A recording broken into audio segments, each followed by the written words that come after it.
Estamos bendecidos y tocados y ministrados a través de ella. Que tú, Señor, traigas la palabra idónea a nuestras vidas y que podamos aprender mucho de ti en esta tarde y sobre todo ponerlo en práctica. Gracias por esta oportunidad de aprender, de crecer, de madurar.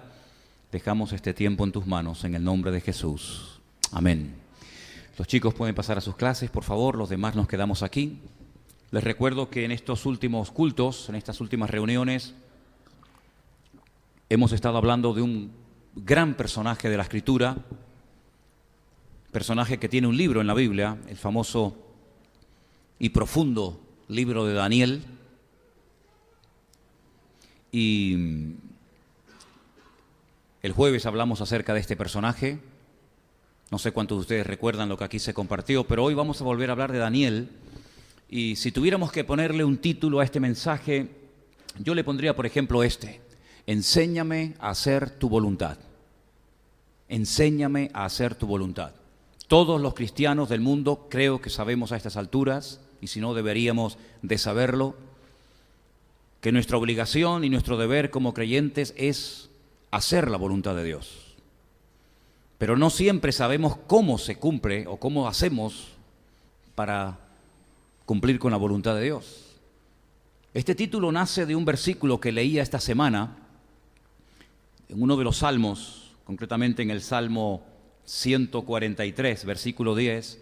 David, autor de ese salmo, le pedía al Señor: Señor, enséñame a hacer tu voluntad, porque tú eres mi Dios.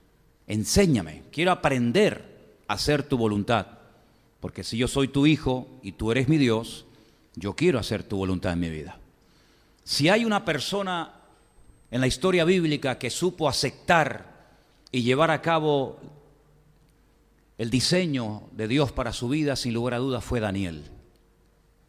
Daniel es un hombre con el cual a lo mejor muchos de ustedes se van a sentir identificados, porque Daniel es un hombre que tuvo que dejar su tierra, no porque le hacía gracia dejar su país y marcharse a otra tierra a buscar trabajo o a emprender una vida nueva, sino que fue forzado, fue obligado a abandonar su país, a abandonar su tierra, y lo llevaron cautivo a una nación que en este momento sería Irak, pero que en aquellos tiempos se llamaba Babilonia, cuyo rey principal o más conocido era nada más y nada menos que el rey Nabucodonosor. Daniel sabía perfectamente que nunca más, escuchen bien, nunca más volvería a pisar su tierra.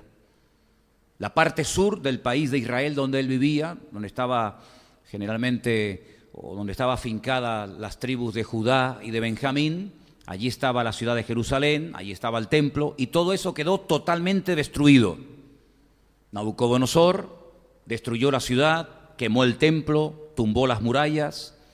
Y Daniel sabía perfectamente, más o menos con 17, 16, 18 años de edad más o menos, que cuando lo llevaran cautivo a Babilonia, nunca más volvería a su país. Él no se llenó de rabia contra Dios, ni contra Nabucodonosor, rey de Babilonia. Él no le dio lugar a la angustia, a la frustración, a la amargura, a la queja, sino que él supo encajar todos aquellos acontecimientos con una serenidad y con una confianza en el Señor total.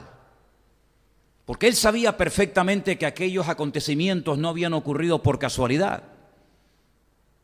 Él sabía perfectamente que detrás de la destrucción de la ciudad, detrás de la destrucción del templo, etcétera, etcétera, algo había sucedido en el mundo espiritual, algo había ocurrido durante mucho tiempo en ese lugar, que había provocado esta catástrofe nacional. Así es que él es llevado junto con 4.600 cautivos a Babilonia. Ese es el número que nos da la Escritura, después le diré dónde, de cautivos que fueron llevados a Babilonia. 4.600 personas. Y después les pondré al final, si me acuerdo, y hay tiempo para decirlo, una tarea para que ustedes vean cuántos regresaron después de un tiempo a Jerusalén. 4.600 fueron los hombres que fueron llevados, deportados a Babilonia. Pero yo quiero que ustedes descubran en diferentes partes de la Escritura cuántos volvieron después de unos años. Ahora, Daniel sabía perfectamente que él nunca más volvería a su tierra, pero miles de judíos sí volverían. Sí volverían. Porque él era un hombre que conocía las Escrituras. Y cuando una persona conoce las Sagradas Escrituras, a las cosas que ocurren, a las circunstancias que acontecen, se las interpreta desde una forma, desde un punto de vista completamente diferente. Repito, él no era un amargado, él no era un frustrado, él no estaba enfadado con Dios, ni mucho menos. Pero él sabía perfectamente que detrás de todos estos movimientos de multitudes de personas, de muertos, de cadáveres, de incendios, de destrucciones, de guerras, etcétera, Dios tenía todo bajo control. Y a través de un profeta, que ahora vamos a leer algunos de sus textos, él sabía perfectamente que miles de judíos volverían algún día otra vez y restaurarían la ciudad de Jerusalén y volverían a reconstruir el muro y volverían otra vez a reconstruir el templo, etcétera, etcétera. Pero vamos primeramente a Daniel capítulo 9, los 2 primeros versículos de este capítulo extraordinario. Vamos a prestar atención a esos 2 versículos. Daniel 9, 1 y 2. Y dice así: en el año primero de Darío, hijo de Asuero, de la nación de los Medos, que vino a ser rey sobre el reino de los caldeos, en el año primero de su reinado, yo, Daniel, miré atentamente en los libros el número de los años de que habló el Señor al profeta Jeremías, que habían de cumplirse las desolaciones de Jerusalén en 70 años. Digan conmigo, 70 años. Más fuerte, 70 años. Daniel sabía que no iban a estar toda la vida en Babilonia. Solamente estarían 70 años. Y después de estos años, volverían a su tierra. Y lo sabía porque él leía atentamente en los textos que el profeta Jeremías había dejado escrito, donde él profetizaba la destrucción de Jerusalén y 70 años después la reconstrucción de la misma ciudad. Leamos dónde Jeremías profetizó ese número de años. Jeremías 25, del 11 en adelante, dice así. Presta atención, hermano. Toda esta tierra será puesta en ruinas y en espanto. Y servirán estas naciones al rey de Babilonia 70 años. Y cuando sean cumplidos los 70 años, castigaré al rey de Babilonia y a toda aquella nación por su maldad, ha dicho el Señor. Y la tierra de los caldeos, y la convertiré en desiertos para siempre. Y traeré sobre aquella tierra todas mis palabras que he hablado contra ella, con todo lo que está escrito en este libro profetizado por Jeremías contra todas las naciones. Versículo 14. Porque también ellas serán sojuzgadas por muchas naciones y grandes reyes, y yo les pagaré conforme a sus hechos y conforme a la obra de sus manos. Ahí está la palabra profética, ahí está la advertencia. Ustedes son llevados cautivos a Babilonia por 70 años, pero después de esos 70 años, muchos volverán. Lo vuelve otra vez a decir en el mismo libro, capítulo 29, versículo del 10 en adelante, y dice así: porque así ha dicho el Señor, cuando en Babilonia se cumplan los 70 años, yo os visitaré y despertaré sobre vosotros mi buena palabra para hacerlos o para haceros volver a este lugar. Porque yo sé los pensamientos que tengo acerca de vosotros, dice el Señor, pensamientos de paz y no de mal, para daros el fin que esperáis. Versículo 12, entonces me invocaréis y vendréis y oraréis a mí y yo os oiré. Y me buscaréis y me hallaréis, porque me buscaréis de todo vuestro corazón. Y termino con este versículo. Y seré hallado por vosotros, dice el Señor, y haré volver vuestra cautividad y os reuniré de todas las naciones y de todos los lugares a donde os arrojé, dice el Señor, y os haré volver a este lugar de donde os hice llevar. ¿Cuántos dicen amén? 70 años está diciendo el Señor a través del ministerio profético de Jeremías. Daniel se va a Babilonia cautivo junto con 4.600 hombres más, y estando allí dice que atentamente él leía estas profecías. Él prestaba atención a estas declaraciones del profeta Jeremías, que ya había muerto, lógicamente. Pero él se agarraba a aquellas palabras Y por eso él no entró en una crisis de identidad, por eso él no se rebela contra Dios, por eso él no se amarga por estar en un país que no ha decidido estar en él, porque él sabe perfectamente que detrás de todo esto hay un plan divino, detrás de todo esto está la mano de Dios. Es decir, él entiende y acepta el diseño de Dios para su vida. Él sabe que su ministerio no va a ser en Jerusalén, como tantos profetas tuvieron su ministerio en Jerusalén, sino que él donde tiene que vivir hasta el día de su muerte y marcar una diferencia y ejercer una influencia sobre aquella generación y sobre aquel reino perverso era en Babilonia. Por lo tanto, él dice, bueno, lo que voy a hacer es darle gracias a Dios por el privilegio que me ha dado a mí. En 4,600 cautivos me ha escogido a mí específicamente el Señor, no solamente para recibir este libro, sino para animar y para marcar una diferencia durante los años que el Señor me dé de vida. Él se dejó usar por el Señor. Él tuvo durante toda su vida una buena actitud. ¿Y cuántas veces yo les he dicho a ustedes que lo que marca la diferencia en la vida de un creyente es tener una buena actitud? Él tuvo una buena actitud y entonces Dios, dice la Biblia, que lo bendijo. La Biblia dice que Dios lo usó de una forma tremenda. Fue un hombre bendecido, fue un hombre tremendamente próspero. Llegó a ser, por así decirlo, el primer ministro en Babilonia. Después del rey, el hombre más importante de todo el país, de todo el imperio, fue sin lugar a dudas el profeta Daniel. Ahora bien, esa buena actitud hizo que Dios pudiera usarlo.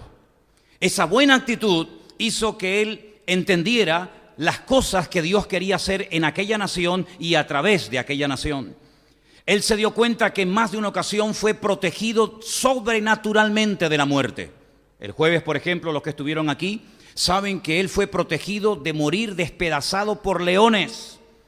Cuando se firmó un edicto en el que se prohibía durante 30 días orar a cualquier dios o pedir cualquier cosa a cualquier hombre, él dice que abría las ventanas de su casa en dirección a Jerusalén, como solía hacerlo anteriormente al edicto, y por la mañana, por la tarde y por la noche daba gracias a Dios y oraba al Señor cada día. Por lo tanto, eso le causó que le hicieran una especie de complot y terminaron arrojándolo dentro de un foso lleno de leones. Pero Dios lo protegió de una forma sobrenatural y eso no fue casualidad. Eso es la evidencia de que Dios quería usar la vida de este hombre durante algún tiempo más. Recibió revelaciones que ningún profeta del Antiguo Testamento jamás recibió. Recibió la revelación de la primera y de la segunda venida de Cristo o del Mesías. Recibió la fecha exacta de la primera venida del Señor Jesucristo. Daniel capítulo 9. Recibió palabras proféticas tan fuertes, tan extensas, tan profundas, que dice que él no lograba entender qué es lo que Dios quería decirle a través de aquellas palabras. Pero él las escribía y el Señor le decía, séllalas, escríbelas, consérvalas, porque esto no es para tu tiempo, esto es para los tiempos del fin. Dios lo usó muchísimo a la hora de interpretar sueños. De hecho, el rey Nabucodonosor en varias ocasiones tuvo que recurrir a él para entender y para saber qué es lo que había soñado. Así que este hombre está en Babilonia, pero la pregunta que debemos de hacernos todos en esta tarde es ¿por qué Dios sacó a este pueblo, a esta tribu del sur de Israel y lo lleva a Babilonia por 70 años? ¿Qué hay detrás de todo esto? Daniel sabía perfectamente, y espero que todos y cada uno de nosotros también lo sepamos, que Dios jamás se va a equivocar en lo que haga o en lo que diga. ¿Cuántos dicen amén? Daniel sabía perfectamente, y nosotros también juntamente con él, que Dios nunca se va a pasar ni a quedar corto con nosotros, que todo está bajo el control y la soberanía de Dios, que Él sabe lo que hace, aunque no lo entendamos, pero Él sabe lo que hace. Daniel sabía que su Dios, al cual él amaba y adoraba, sabía que Dios no obra jamás guiado por un sentido egoísta o injusto, más bien todo lo contrario. Dios es la justicia personificada y no hay ninguna posibilidad de que Dios actúe con nosotros o con su pueblo de una forma injusta o de una forma incorrecta. ¿Cuántos lo creen? Por lo tanto, lo que hace este hombre en el capítulo 9, es un capítulo muy extenso, yo he escogido algunos versículos que leeremos ahora, pero les pido que lo lean tranquilamente en casa.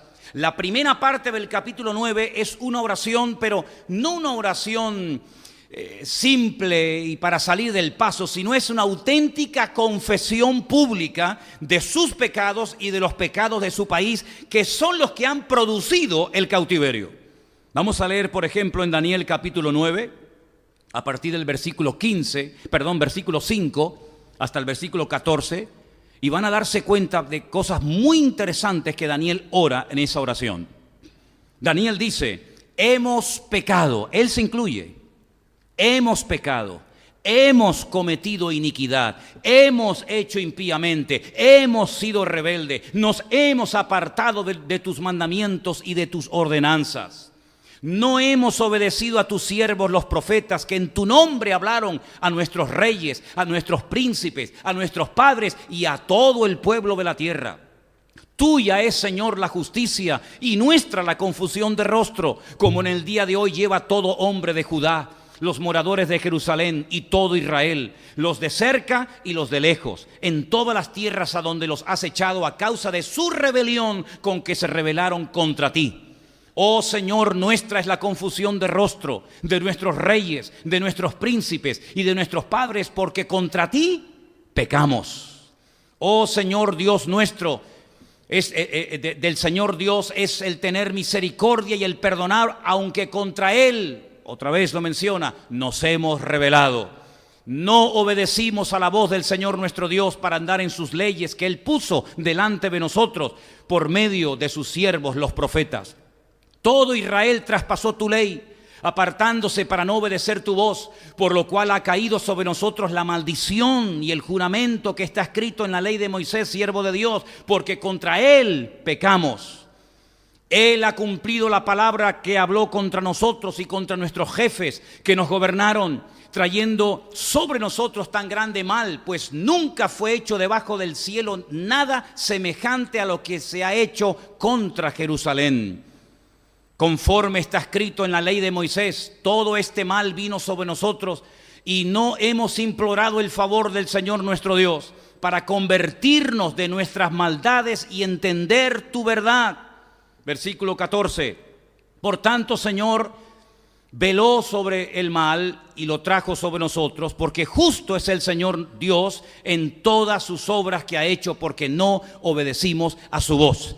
Si ustedes leen todo el capítulo 9 o gran parte de este capítulo, se van a dar cuenta de que Daniel se da cuenta de que ha habido rebeldía, ha habido desobediencia, ha habido pasotismo, ha habido frialdad, ha sido un desastre la relación del pueblo con Dios. Y todo eso ha traído como consecuencia que el país esté peor que nunca. ¿O ustedes creen que los países caen de la noche a la mañana de un nivel de riqueza a un nivel de miseria así? Por arte de magia o de gracia, no. Hay un proceso, hay una descomposición moral y espiritual detrás de todo eso. Hay leyes injustas, hay pecado, hay soberbia, hay rebeldía, hay brujería, hay santería, hay adulterio, hay muerte, hay injusticia. Es un cúmulo de cosas. Y Daniel sabe perfectamente que ellos se merecen estar allí en el cautiverio, porque por la vida que han llevado, por no haber tenido una sana y correcta relación con el Señor, ahora están sufriendo las consecuencias. Y por eso él dice: hemos pecado, no hemos obedecido tus leyes, hemos hecho caso omiso de los profetas que venían y nos hablaban en tu nombre, no obedecimos tu ley. Este pueblo se acostumbró a vivir así, como muchos hoy en día se acostumbran a vivir en desorden y creen y se engañan a sí mismos que Dios no se entera o no va a actuar en consecuencia. Esta gente decía: somos judíos, el pueblo escogido de Dios, Dios vive aquí. Por si no lo sabían ustedes, el único lugar del mundo donde el Dios nuestro al cual adoramos y servimos decidió vivir 24 horas al día y no salir de ahí nunca, fue en la ciudad de Jerusalén, en el Santo Santorum, en el lugar santísimo del templo de Jerusalén. Esto creó en ellos, más que un sentido del deber y de la responsabilidad, un orgullo nacional, diciendo: Dios no vive en Babilonia, Dios no vive en Nínive, Dios no vive con las naciones que nos rodean, pero nuestro Dios vive con nosotros, está con nosotros. Tenemos el arca del pacto, el arca sagrada, tenemos las tablas de los 10 mandamientos, tenemos los querubines, tenemos el altar del incienso, no tenemos nada. Se convirtió en un pueblo de gente religiosa que creían que eran intocables porque vivían en Jerusalén, porque eran judíos y porque eran descendientes de los patriarcas Abraham, Isaac y Jacob. Y se acostumbraron a pecar y también se acostumbraron a ir al templo. Jeremías durante 40 años les dijo: os estáis equivocando, estáis jugando con fuego, queridos. Si creéis que vuestros pecados no van a sufrir severas consecuencias, os equivocáis gravemente. Estáis cavando vuestra propia fosa y tarde o temprano esto se va al garete. Y ese templo del cual estáis tan orgullosos, un pagano, el rey más pagano y soberbio, lo va a destruir. Se reían del profeta, lo azotaban, lo escupían, lo metían dentro de una cárcel para taparle la boca. Pero Jeremías seguía y seguía, noche y día, 40 años, mañana, tarde y noche, mañana, tarde y noche. Toda una generación escuchó las palabras de advertencia de Jeremías. Creían que era un traidor, que se había pasado al enemigo, porque las tropas de los caldeos, de los babilónicos, habían rodeado la ciudad de Jerusalén, y él les decía a los soldados de Judá, él les decía al rey de Israel, de Judá: arrepiéntanse, y si no se van a arrepentir, no sigan peleando, porque esta batalla no la vais a ganar. Dice que de esta manera los enemigos decían de Jeremías que desmoralizaba a las tropas, que hacía que los soldados tuvieran miedo y pensaran en la posibilidad de entregar las armas al enemigo. Pero él les decía: no peleen una batalla que no van a ganar, en la cual pueden perder la vida, porque por vuestros pecados, por vuestra idolatría, etcétera, etcétera, esta ciudad va a ser destruida. Y así fue. Ellos creyeron durante muchos años que Jerusalén era intocable, la ciudad del gran rey, en el monte de Sión, donde tenemos allí nuestro templo, nuestra Torá, etcétera, etcétera. El enemigo no podrá entrar a esta tierra porque estamos protegidos de la mano del enemigo. Hermanos, nosotros los cristianos estamos protegidos de la mano del enemigo, sí, claro, pero siempre y cuando estemos alineados con él. Si estamos conectados con el Señor, si estamos viviendo según su voluntad, nada ni nadie nos puede parar ni destruir. El enemigo ni siquiera se puede acercar a nuestra vida. Pero en el momento en el que bajamos la guardia, en el momento en el que no hacemos la voluntad de Dios, somos tan vulnerables como cualquiera. Y eso fue lo que ocurrió. Jerusalén fue destruida. Se preguntarán ustedes: ¿y por qué enfatiza tanto el profeta Jeremías 70 años, 70 años, 70 años? ¿Por qué? Ya lo hemos explicado en varias ocasiones. Para los que lo saben y para los que lo ignoran, lo volveré a repetir.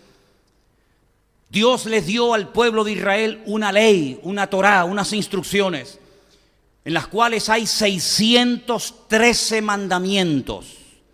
No solamente los 10 mandamientos que la mayoría de la gente conoce y cumplen los que le interesa, y los que no le interesa los dejan a un lado, sino que les dio 613 mandamientos. Y ahí estaba toda la vida del pueblo de Israel controlada. Fueras agricultor, fueras ganadero, fueras profeta, fueras juez, fueras rey, casado, soltero, viuda, separado, convertido, da igual. Allí estaba todo lo que Dios quería que el pueblo supiera.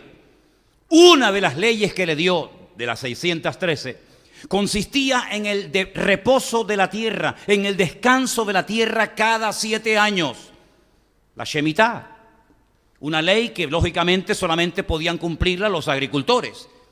El que no era agricultor, pues no le afectaba directamente, pero el que era agricultor tenía que dejar sus campos, sus fincas, sus terrenos al 7º año sin sembrar. Reposo total y absoluto de la tierra. Dependencia total del Señor, creyendo que la cosecha del 6º año sería tan abundante que podrían vivir el 6º, el 7º y lógicamente el 8º, porque si no habían sembrado el 7º no había cosecha para el 8º. 490 años permaneció Israel desde que entró con Josué, ¿se acuerdan? Desde que entró con Josué a la tierra prometida hasta que ocurre el cautiverio en Babilonia, pasaron 490 años. Si cada 7 años tenían que dejar reposar la tierra y nunca lo hicieron en 490 años, quiere decir que durante 70 años la tierra no reposó. 70 por 7, 490. Esa es la razón por la que el profeta Jeremías dice 70 años, 70 años, 70 años. Hay un versículo que quiero que leamos en esta tarde para que veáis cómo Dios quería que la tierra reposara sí o sí. Segunda de Crónicas, capítulo 36, versículos 20 y 21. Mire cómo lo explica perfectamente ahí el texto. Los que escaparon de la espada fueron llevados cautivos a Babilonia y fueron siervos de él y de sus hijos hasta que vino el reino de los persas, para que se cumpliese la palabra del Señor por boca de Jeremías, hasta que la tierra hubo gozado de reposo. ¿Lo veis? Porque todo el tiempo de su asolamiento reposó hasta que los 70 años fueron cumplidos. Ellos pensaban que eso de dejar reposar la tierra cada 7 años no era tan importante. Otras cosas eran más importantes, pero esa, al fin y al cabo, algo que hay que hacer cada 7 años, si no lo hacemos, no pasa nada. Y hay muchísima gente hoy en día así. Si yo hago esto, aunque 100% no sea la voluntad de Dios, no pasa nada. Si no vengo a la iglesia, sino cuando me da la gana, no pasa nada. Si no oro, no pasa nada. Si no apoyo la obra de Dios con mis diezmos y ofrendas, como dice la Biblia, no pasa nada. Si llevo una doble vida y mi vida privada es completamente opuesta a mi vida pública, no pasa nada. Si no leo la Biblia mucho y no aprendo textos de la Biblia y no evangelizo y gano almas para Cristo, no pasa nada. Si vengo aquí o no vengo, no pasa nada. Y así van muchos por la vida, no pasa nada, no pasa nada, no pasa nada.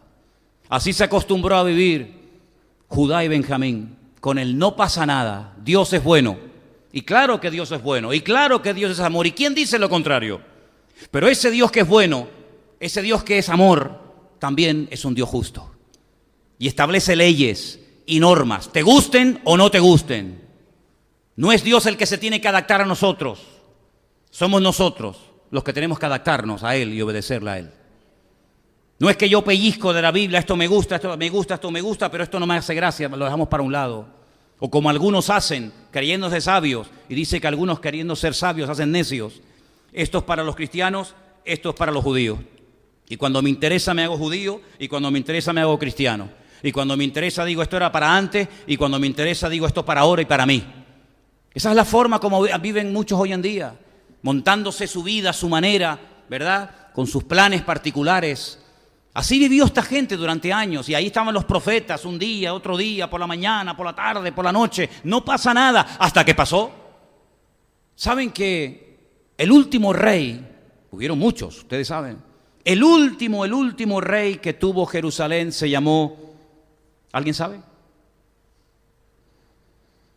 Sedequías. Sedequías, en el capítulo 52 de Jeremías, miren lo que hace el último rey antes de que Nabucodonosor destruya la ciudad. Escuche bien esto, por favor. Jeremías, capítulo 52, del 7 en adelante. Fue abierta una brecha en el muro de la ciudad. Se calcula que estuvieron como 1 año y medio los caldeos rodeando la ciudad, cortando el suministro de agua, batallando contra la ciudad, y después de un largo tiempo fue abierta una brecha en el muro de la ciudad. Y todos los hombres de guerra huyeron y salieron de la ciudad de noche por el camino de la puerta entre los 2 muros que había cerca del jardín del rey, y se fueron por el camino del Arabá, estando aún los caldeos junto a la ciudad alrededor. El ejército de los caldeos siguió al rey y alcanzaron a Sedequías en los llanos de Jericó. Los que habéis estado allí conmigo, sabéis más o menos la distancia que hay entre Jerusalén bajando por el camino del buen samaritano, es el camino que había y que sigue estando, y era el camino que llegaba directamente a la ciudad de Jericó, la ciudad de los sacerdotes. Bueno, pues allí llegó a Jericó y lo abandonó todo su ejército.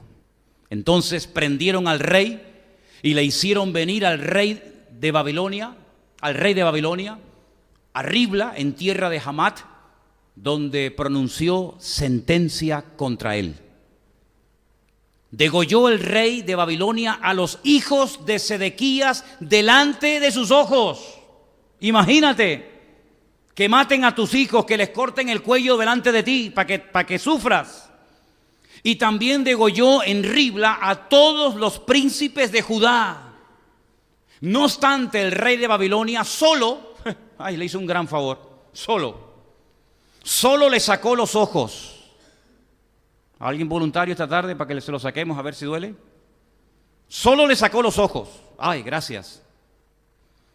Y le ató con grillos y lo hizo llevar a Babilonia y lo puso en la cárcel hasta el día que murió. Duro esto, ¿eh? ¿Te gustaría terminar así tu vida? Terrible, ¿no? Esto se podía haber evitado. La muerte de Ezequías se podía haber evitado. Jeremías le dijo, ríndete, si Dios ya no está con nosotros, si ustedes hace mucho tiempo que se desconectaron de Dios, ¿cómo pueden pretender que Dios nos defienda cuando ustedes se han limpiado las manos y no quieren saber nada de Dios? Esto me recuerda a lo que pasó cuando cayeron las 2 torres gemelas en Nueva York, ¿se acuerdan? Muchos norteamericanos dijeron, Dios nos abandonó. ¿Por qué Dios permitió que nos atacaran en nuestra tierra y nos tumbaran las torres gemelas? Y el famoso evangelista que ya está en la presencia del Señor, Billy Graham, dijo, ¿ahora os quejáis de Dios? ¿Ahora le echáis la culpa a Dios, al Dios que habéis abandonado?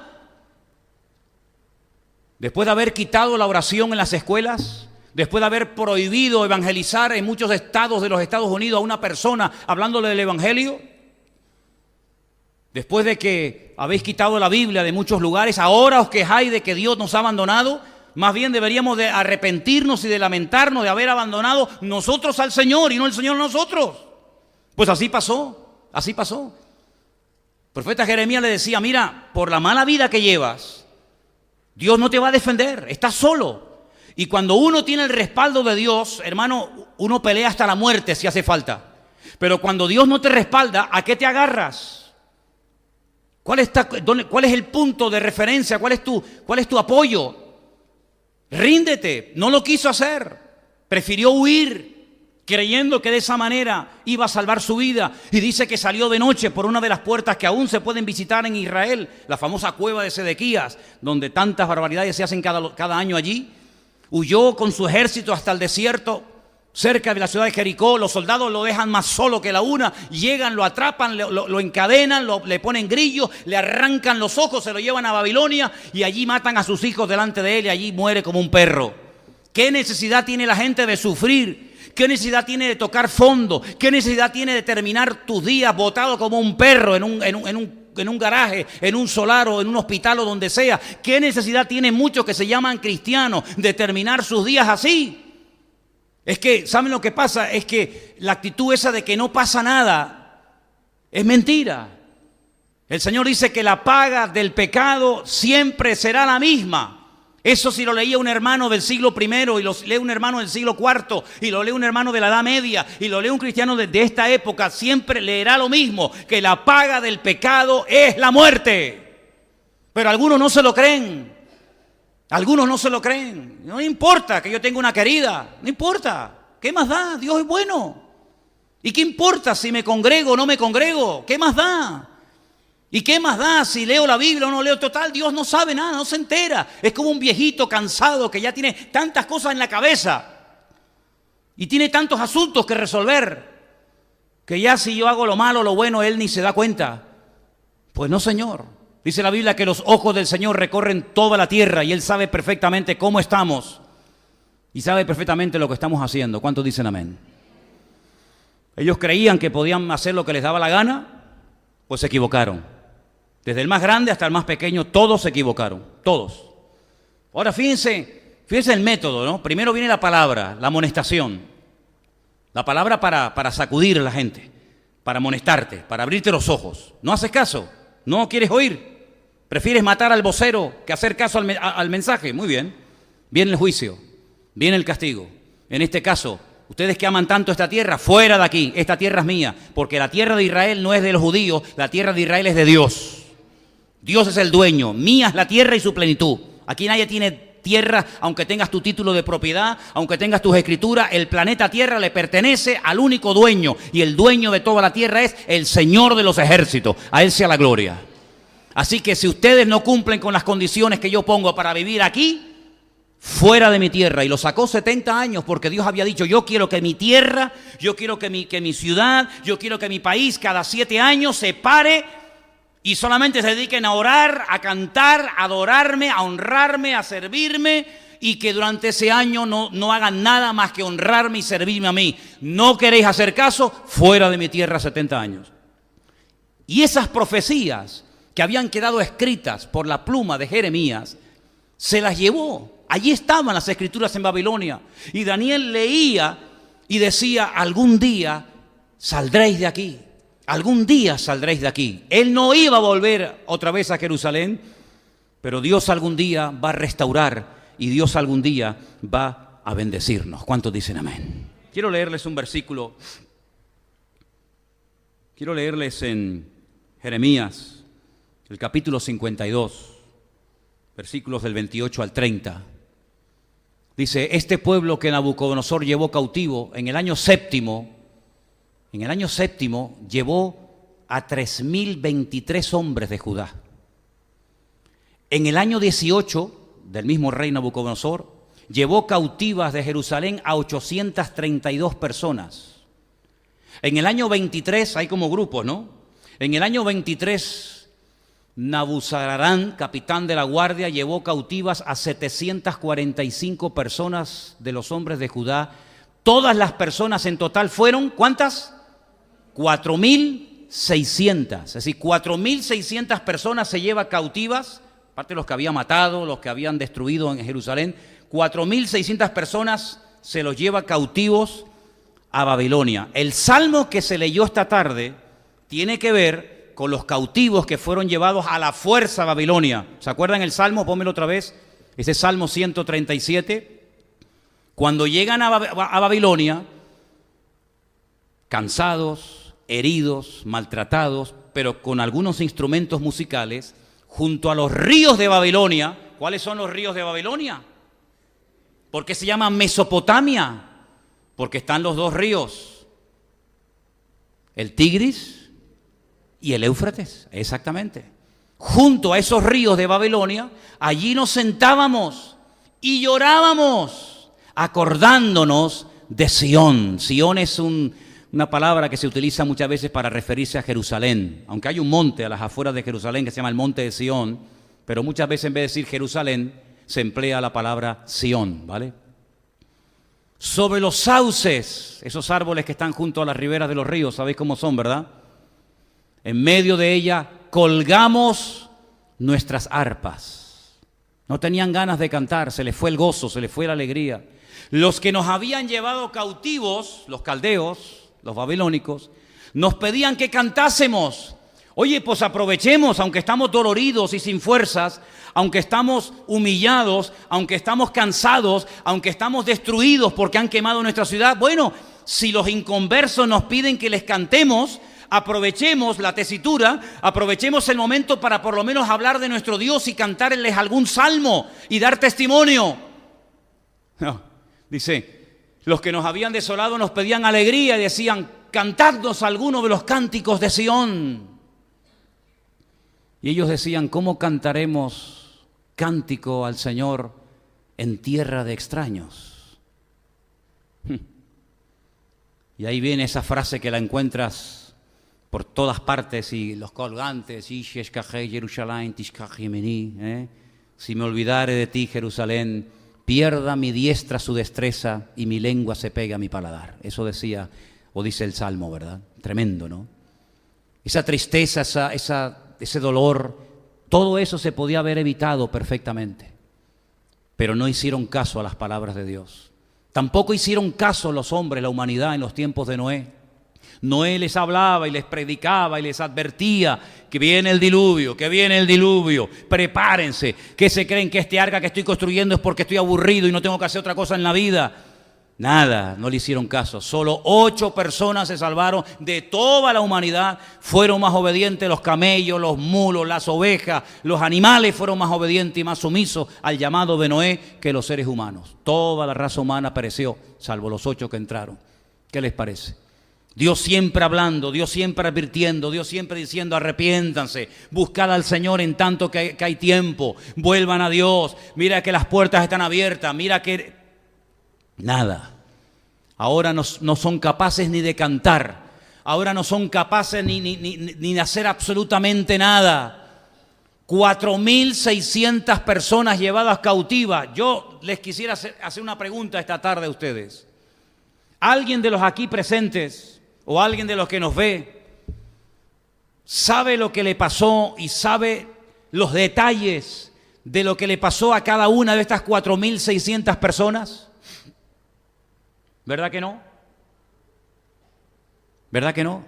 Pero yo les recuerdo que dentro de esa gran masa de gente, allí iba del cual estamos hablando esta tarde, Daniel, al cual le cambiaron el nombre en Babilonia y le pusieron Belsasar, ¿se acuerdan? ¿Se acuerdan aquellos 3 amigos, Azarías, Ananías, Misael, que les cambiaron el nombre por Sadrat, Mesach y Abednego, divinidades babilónicas? De 4. De los 4.600, podría hablarles horas y días enteros de estos 4, de los 3 amigos de Daniel y de Daniel. Y de los demás, no puedo decir absolutamente nada, porque la historia cuenta que se asimilaron, es decir, se diluyeron en la sociedad babilónica, en el estilo de vida de Babilonia. Tanto es así que cuando tú lees la Biblia antes del cautiverio, los meses del año tienen unos nombres completamente diferentes a los meses del año cuando regresan del cautiverio. Tienen un mes que lo llaman el mes de Tamuz. Y Tamuz es un ídolo, un muñeco de idolatría en Babilonia. Cuando volvieron de Babilonia, ya se habían olvidado de hablar, como decía el Antiguo Testamento, judaico, hebreo. Ya no eran capaces de leer ni de entender las Escrituras. Nehemías, sobre todo Esdras, tenía que hacer un esfuerzo tremendo por leer despacito, por poner énfasis en cada una de las palabras y por poder, para hacerles que pudieran entender las Escrituras, porque ya se habían olvidado, se habían asimilado, se habían acostumbrado tanto a la cultura de Babilonia, que hasta en los tiempos de Cristo solamente los religiosos sabían hablar hebreo. La inmensa mayoría de la gente habían adoptado el arameo, que era el idioma de los caldeos en Babilonia. ¿Qué les parece? Pero ¿por qué podemos hablar mucho de estos 3 jóvenes, incluido Daniel? Porque ellos, desde el primer día que entraron en Babilonia hasta que murieron, se propusieron firmemente en su corazón tomarse en serio su relación con Dios. Y por eso pasaron a la historia como hombres de Dios. Por eso fueron usados a la hora de interpretar sueños. Por eso fueron salvados de los leones, del fuego, de los enemigos. ¿Por qué? Porque el que se toma en serio su relación con Dios, Dios lo bendice y Dios está con él. No importa si está en Babilonia, en Japón, en la China, en Venezuela, en España, en Estados Unidos o en la Conchinchina, da igual. Cuando una persona se toma en serio su relación con el Señor, Dios pelea y apoya y defiende a ese hombre. Y no importa dónde se encuentre, si está casado, soltero, si tiene trabajo o no tiene trabajo, si está en la cárcel o está en el ejército o está donde esté, no importa. Cuando una persona como Daniel y como estos jóvenes se toma en serio su relación con el Señor, aunque te cambien el nombre, aunque te quieran meter a la fuerza la religión y la filosofía y la cultura de Babilonia, no te van a cambiar. Te podrán cambiar por fuera, pero por dentro al hombre de Dios no se le puede cambiar, porque ha puesto su mirada y su confianza en el Señor. ¿Cuántos dicen amén? ¿Por qué hoy en día es tan fácil cambiar a un cristiano? Porque hay gente que viene a la iglesia y dentro de un año no los ven nunca más. Y a esta gente los apaleaban, los quemaban, los crucificaban, los echaban a los leones, los echaban al fuego y no había forma de cambiarlos. Les mataban al padre, le quemaban a los hijos, le mataban a la mujer, le violaban a las hijas delante, los llevaban a tierra extraña, le cambiaban el nombre, le ponían nombres de demonios y no había forma de que claudicaran tú. Al contrario, era Nabucodonosor el que tenía que recurrir a ellos y pedir ayuda. Y tenía que decir, como el Dios de Sadrat, Mesach y Abednego y como el de Daniel, no hay otro Dios. ¿Y por qué hoy en día es tan fácil cambiar la mentalidad de un cristiano? ¿Por qué hoy en día es tan fácil manipular a muchos creyentes con falsas doctrinas? ¿Por qué hoy en día es tan fácil que hay creyentes que se van de una iglesia y se van a otra en la que creen totalmente diferente y se comen todo y a todo dicen amén y todo lo aceptan? ¿Por qué? Porque no hay compromiso y porque no hay una realidad, un compromiso real con el Señor. Porque algunos viven de cultos, porque algunos viven de internet, pero no viven de una comunión directa y verdadera con el Señor. Y por eso son tan manipulables, tan volubles. Y hoy están aquí, mañana están allá, y ahora te adoran, y mañana te apuñalan, y ahora te apoyan, y mañana te cuestionan. ¿Por qué? Porque no hay fundamento, porque no hay base. Pero en las vidas de esta gente que no tenían pastor, no tenían iglesia, no tenían Biblia, no tenían internet, no tenían WhatsApp, no tenían Messenger, no tenían Facebook, no tenían nada, pero lo tenían todo, porque el que tiene a Dios lo tiene todo. ¿Cuántos dicen amén? Eso es lo que nos hace falta. Eso es lo que nos hace falta. Claro, cuando ustedes hagan la tarea que yo les voy a pedir, ¿cuántos volvieron del cautiverio? ¿Podemos saber cuántos volvieron? Sí, claro. Léete Esdras, por ejemplo, y te van a dar los nombres de todos los hombres y personas que volvieron. Suma, a ver cuántos volvieron. ¿Cuánto le costó a Esdras, a Nehemías y a Zorobabel? ¿Cuánto le costó animar a la gente que volvió para que arrancaran de cero y se pusieran manos a la obra y comenzaran a construir el templo? Mira, esta historia de antes, durante y después de la destrucción del templo es enorme. Hay centenares de capítulos y de información. Pero cuando vuelven del cautiverio, cargadas las alforjas, porque resulta que hay un rey llamado Ciro. Esto es una historia buenísima, porque este rey Ciro, antes de que naciera, 150 años de que naciera este rey persa, este iraní, a través de los labios y del ministerio del profeta Isaías, escribe un texto en el que dice que un día va a nacer un niño al cual sus padres le van a poner por nombre Ciro, que será el ungido del Señor y será el que le permita a Judá y a Benjamín volver a Jerusalén a restaurarla. ¿Qué te parece? Cuando volvieron cargados de oro, de plata, de bronce, de todo tipo de materiales para la reconstrucción del templo, porque el Señor le había dicho al rey Ciro: tú me tienes que levantar casa en Jerusalén, tú personalmente a través de esta gente. Cuando ellos vuelven a Jerusalén, comienzan a poner manos a la obra, pero el templo se detiene. Y por ahí llega un día, un tal Ageo. ¿Conocen a Ageo? ¿De qué lo conocen? De la Biblia. Bueno. Llega Ageo y les dice: oye, ¿por qué el templo está abandonado? Es como un edificio que se empezó a construir y se dejó a medias, como cuando vino la crisis, ¿se acuerdan? ¿Cuántas obras, cuántas construcciones, cuántos complejos hoteleros quedaron sin puertas, sin ventanas? La gente se metía, arrancaba lo que habían metido. ¿Por qué? Porque no se podía terminar la construcción. Así estaba el templo abandonado, lleno de chacales, de animales. Y Ageo decía: ¿pero qué ha pasado? Ustedes ya hace 16 años que volvieron del cautiverio. Ciro les apoya en todo, tienen su apoyo, tienen su dinero, tienen su respaldo, tienen todo. ¿Por qué el templo lo empezaron a construir y no lo han terminado? Lo han dejado a medias. ¿Saben lo que decían? Porque aún no ha llegado el tiempo de construir la casa de Dios. ¿Será posible? Pero ¿cómo que no ha llegado el tiempo? Pero es que no hemos estado 70 años en el cautiverio, privados de nuestra libertad, donde hemos sido esclavos, donde no hemos tenido vacaciones, donde hemos trabajado como negros, y ahora por fin somos libres. El rey más poderoso de la tierra nos respalda, nos da dinero, nos manda ayuda, y resulta que hemos empezado la obra y la hemos dejado a media. Y Ageo decía: ¿y dónde está el dinero?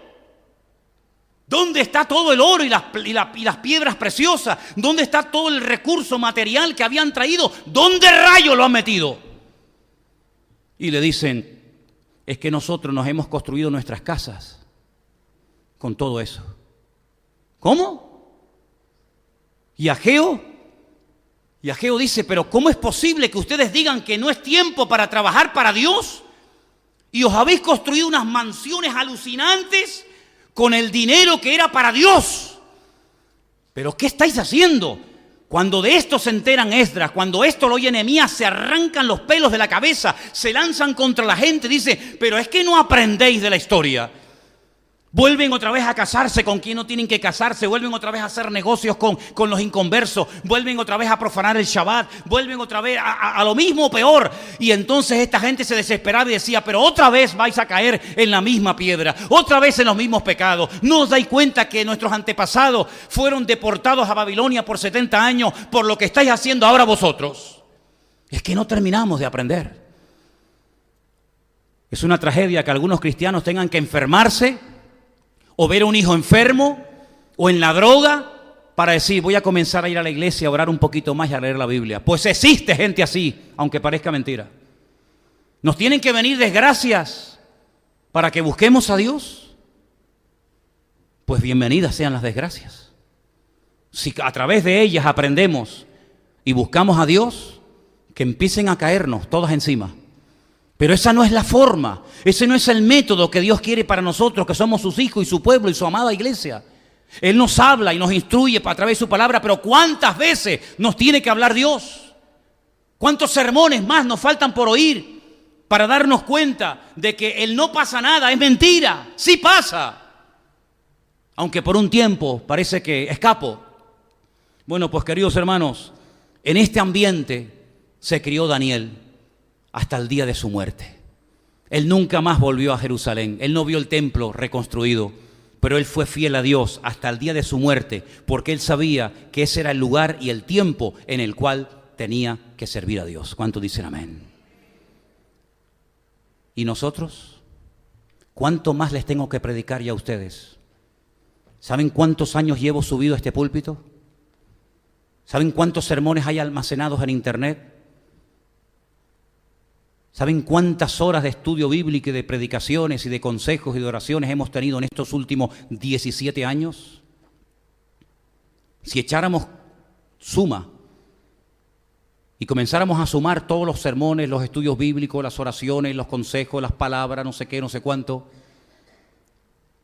no es por oír más, no es por oír, y no es porque lo diga fulano o lo diga mengano, sino es porque en el fondo de nuestro corazón yo creo que es tiempo de que comencemos a tomarnos más en serio nuestra relación con Dios. ¿Hay alguien aquí que se va a tomar en serio su relación con Dios? Luego, a partir de mañana tu vida será completamente diferente. Porque si a partir de mañana o de hoy mismo te vas a tomar más en serio tu relación con Dios, algo diferente tendremos que hacer. Porque si seguimos haciendo lo mismo, no veremos cambios diferentes. Para ver cosas diferentes, habrá que hacer cosas diferentes, no siempre las mismas, para obtener los mismos resultados, ¿no les parece? Daniel dice que oraba 3 veces al día, mañana, tarde y noche, como solía hacerlo, con las ventanas abiertas, mirando a Jerusalén y dando gracias. Yo les dije el jueves, ¿por qué no lo hacemos nosotros durante 30 días? Porque así fue el edicto que se firmó. Durante 30 días, que nadie en nuestro imperio eleve oración a hombre o a Dios alguno, bajo pena de muerte. Y Daniel entró por aquí y le salió por allí y dijo, a mí eso no me afecta. A mí nadie me va a cortar mi comunión con el Señor. Me da igual lo que me hagan, me da igual lo que me digan. Aquí estoy. Y para no esconderme, abro las ventanas de mi casa, no me voy a la habitación, digo, no digas nada, que no se entere nadie. Al fin y al cabo, con las ventanas cerradas o abiertas, Dios me va a escuchar igual. Al fin y al cabo, bajito o en alta voz, Dios me va a escuchar igual. No, yo no me tengo que esconder de nadie, porque yo no estoy cometiendo ningún crimen ni ningún delito. Yo estoy hablando con Dios, el Dios vivo, el Dios verdadero, el Dios poderoso. Y a mí nadie me va a tapar la boca. Hombre, a algunos cristianos, si hay un edicto de no orar en 30 días, le vendría de perla, ¿no? Así te evitas el tener que orar. Pero a Daniel lo mataba si le impedías tener comunión con Dios. Esa era la forma de matar a Daniel, cortándole su cordón umbilical con Dios, su relación. Y a Daniel casi le cuesta la vida. Dios lo protegió de la boca de los leones. Pero yo quiero proponerles que a partir de hoy es día 19 de septiembre, ¿no? Domingo. 16, vale, 16. Les propongo que durante un mes, hasta el 16 de octubre, mañana, tarde y noche. Establecer un horario va a ser un poco complicado, pero por ejemplo, Cuando digo mañana me refiero a lo primero que haces nada más levantarte. Antes de lavarte la cara, los dientes, antes de ir al baño. Una vez que pongas ya el pie fuera de la cama, de rodillas. Y haces una oración. Aviva tu obra, aviva mi vida y que yo sea una persona como tú quieres que yo sea. Al mediodía, antes de comer, después de comer, como prefieras, otra vez de rodillas. Señor, aquí me tienes, cambia mi vida, aviva mi casa, aviva mi vida, mi ministerio, avívame, cuídame, protégeme, ayúdame, guárdame, bendice tu obra. Por la noche, pongamos antes de dormir, porque ya dormido va a ser complicado. Nos ponemos otra vez de rodillas. Les propongo, desde hoy, 16 de septiembre de 2018, hasta el próximo 16 de octubre de este mismo año, 3 veces al día, mañana, tarde y noche, mañana, tarde y noche, mañana, tarde y noche, 30 días seguidos, orando. Algo tiene que cambiar, algo tiene que ocurrir. Hermanos nuestros, tal vez no van a ser operados porque Dios hará un milagro. Hermanos nuestros que necesitan un milagro, pero de verdad, si no se nos van, tal vez Dios lo puede sanar en estos 30 días. Hijos tuyos, hijos que se te fueron y no saben ni dónde andan metidos, que no quieren saber nada de Dios, ni de la Biblia, ni de iglesia, ni de nada. ¿Quién sabe si estando ahí sentada un día te entra y caes de rodillas y acepta al Señor? ¿Por qué no? Ese marido que se fue, o esa mujer que se fue, o esa enfermedad que tienes, o esa depresión. Oye, yo no sé, pero en estos 30 días yo tengo la confianza de que algo puede cambiar, pero hay que ser serio. Mañana, tarde y noche, mañana, tarde y noche.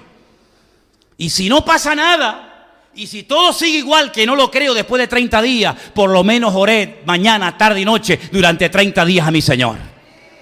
Así que, queridos hermanos,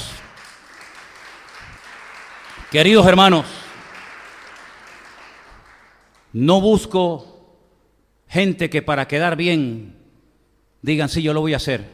Porque lo haga usted o no, a mí me da igual. Me afectaría en el sentido que me daría pena por ti, pero yo lo voy a hacer, lo hagas tú o no, me da exactamente igual. Pero solamente le voy a pedir en esta noche, y por favor, mire, piénselo bien, porque usted no se está poniendo de pie a lo que yo voy a decir ahora. No lo hagas por emoción, no lo hagas para que no te diga nada la mujer que estás al lado, no lo hagas por eso, No lo hagas por eso, me da igual si se levantan todos o se levanta uno, me da igual, exactamente igual. Solamente voy a pedir que los que a partir de hoy, bueno, ya de mañana, ¿sí? Porque si es mañana, tarde y noche, arrancamos a partir de mañana, se comprometan delante de Dios. Yo no tengo ningún compromiso contigo ni tú conmigo. Yo no pacto con hombres, ni usted tiene que pactar conmigo. Esos son rollos raros que enseñan por ahí. Aquí no hacemos pacto con hombres, aquí hacemos pacto con Dios. ¿Vale? Si ha hecho pacto con hombre, ya lo puede estar rompiendo. Usted haga pacto con el Señor. Usted quiere ir en serio con el Señor. Y usted a partir de mañana, cuando se levanta por la mañana, me pongo de rodillas y voy a orar a Dios. Y no es que voy en el coche y Señor, no. Lo primero, eso, a mediodía y a la noche, 30 días seguidos. Solamente a eso les voy a pedir que se pongan de pie. A los demás que se queden sentados, no pasa nada. No va a pasar nada si usted no se pone de pie. Solamente los que lo vayan a hacer. Y los que los vayan a hacer, vamos a orar en este momento para que el Señor nos ayude a todos a cumplir con este compromiso que hacemos delante de Él y que Dios nos ayude el día 16 de octubre aquí decir, Señor, con tu ayuda logré orar 3 veces cada día, por la mañana, por la tarde y por la noche, para que tú avives tu obra y cambies mi vida. ¿Cuántos lo creen? Cierra tus ojos ahí donde estás, por favor. Ahí donde tú estás, Dios te está viendo, Dios te está escuchando, te conoce perfectamente. Dile con tus propias palabras al Señor ahora mismo, Señor, yo quiero, tal vez por primera vez en mi vida, comprometerme a hacer algo así. Por la mañana, nada más levantarme, al mediodía y antes de dormir, ponerme de rodillas, solo o acompañado, me da igual, pero delante de Dios, a orar por mi vida y por tu obra, Señor. Y Dios puede hacer cosas impresionantes en este mes, hermanos, créanme.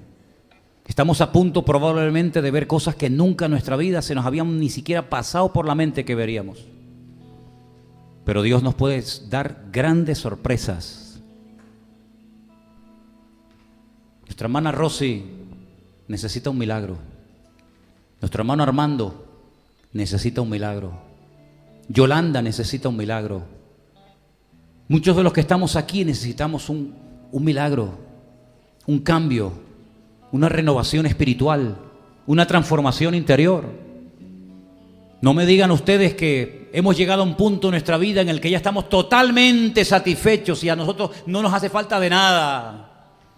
No, queridos, vamos a tomarnos en serio este mes y vamos a ir a por todas con la ayuda del Señor. Padre, en el nombre soberano, magnífico y poderoso de Jesús, tu Hijo amado, oramos, Señor, delante de tu altar y queremos pedirte que nos ayudes para que durante este mes podamos cumplir con este voto, Señor, con esta promesa de orar 3 veces por día de rodillas delante de ti, Señor. Yo te ruego, Señor, que notemos todos en nuestra vida y en la iglesia cambios poderosos a raíz de esto que vamos a hacer, Señor. Porque yo sé que tú eres galardonador de los que te buscan. Y yo sé, Señor Jesús, que si lo hacemos de corazón, sinceramente, tú vas a bendecir a tu pueblo de alguna manera, Señor. Señor, gracias de antemano te damos, porque sabemos que va a ser algo que va a traer bendición a la iglesia, a las familias, a los jóvenes, a los niños, a las maestras de escuela dominical, a cada uno de nosotros va a traer renuevo. Y también oramos porque sé que hay muchos hermanos, porque así nos lo han hecho saber, que lo van a hacer en Israel, que lo van a hacer en la península, que lo van a hacer en muchas naciones del mundo. Y te pido, Señor, que juntos, unánimes, oremos para que haya un despertar espiritual en la iglesia del Señor. Que haya un apego a las Sagradas Escrituras, Señor. Que haya un amor por ti, por tu obra, como jamás en la vida habíamos pensado tenerlo. Y que veamos auténticos milagros, vidas transformadas, gente sanada, situaciones transformadas por el poder de Dios. Señor, abre, Dios mío, las compuertas de los cielos y derrama de tu bendición sobre tu amada iglesia. Aleluya.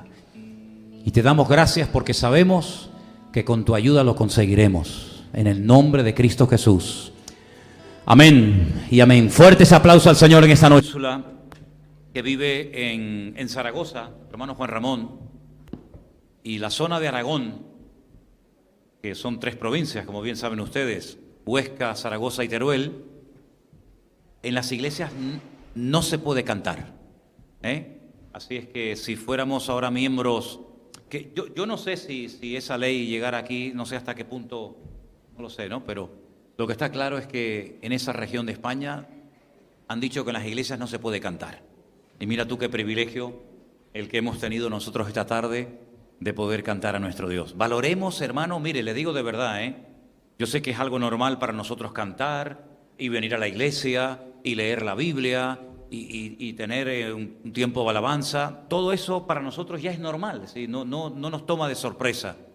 Pero tal y como están las cosas, hoy en día cualquier mínimo detalle, por pequeño que sea, es para valorarlo y estar agradecidos con el Señor. Cantar, venir a la iglesia, escuchar la predicación de la palabra, en fin, son tantas y tantas cosas que nos hemos acostumbrado a ellas, pero que no son normales, ni están permitidas en otras partes del mundo, e incluso ahora mismo en algunas regiones de España. Que el Señor nos ayude a apreciar y a valorar todas estas cosas. Amén, hermanos. Bueno, gloria a Dios. Bueno, pasamos a otra cosa. Como les había dicho el domingo, este Papa que está en la actualidad, digamos, gobernando, dirigiendo la Iglesia Católica, ha escrito últimamente una encíclica, una carta, y esas cartas tienen peso dentro del mundo católico. No es que pasa uno por la calle y nos deja ahí en el buzón de la Iglesia una carta y bueno, ¿este quién es, no? Sino que esas cartas, aparte del nombre que reciben, tienen un peso y se leen en las parroquias y se respetan y casi son como órdenes, ¿no? Como direcciones, como directrices que se manda desde la cúpula, ¿no? Desde la cabeza. Y esta encíclica llamada Fratelli Tutti, Todos somos hermanos, ha levantado mucha controversia y muchas opiniones porque es la primera vez que se dirige a todo el mundo. Generalmente las encíclicas de los papas van dirigidas a la iglesia, ¿no? A los católicos que ellos atienden o pastorean. Pero en esta ocasión es una carta, digamos, de tipo universal. Va dirigida a todo el mundo. Y mira tú por dónde a todo el mundo le ha caído bien, o a la inmensa mayoría le ha caído bien. Y, en fin, nosotros sabemos que cuando leemos la Biblia o hablamos de la Biblia, no a todo el mundo le cae bien. ¿Sí o no? Habla tú de la Biblia en tu colegio. Algunas tienen la experiencia, ¿no? Y sacan enseguida las greñas y las uñas, porque la Biblia, aunque es cierto que muchos la veneran y la aman con todo su corazón y la defienden a muerte, para otras personas es un libro maldito, es un libro que si pudieran destruirlo y borrarlo de la faz de la tierra, lo habrían hecho. Y lo han intentado. Lo que pasa es que todo ha sido un fracaso, porque la Biblia prácticamente desde que circula libremente se le ha hecho una guerra a muerte, ¿no?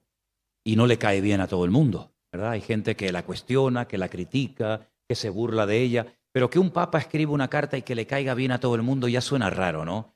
Porque el cristianismo no le cae bien a todo el mundo, ¿sí o no? El cristianismo no es una cosa que todo el mundo dice, ¡ay, qué bonito! Yo también me voy a ser cristiano, voy a creer en Dios. No, el cristianismo es algo que mucha gente odia. El cristianismo es algo que mucha gente no quiere saber absolutamente nada de él, ¿verdad? No está de moda, ¿verdad?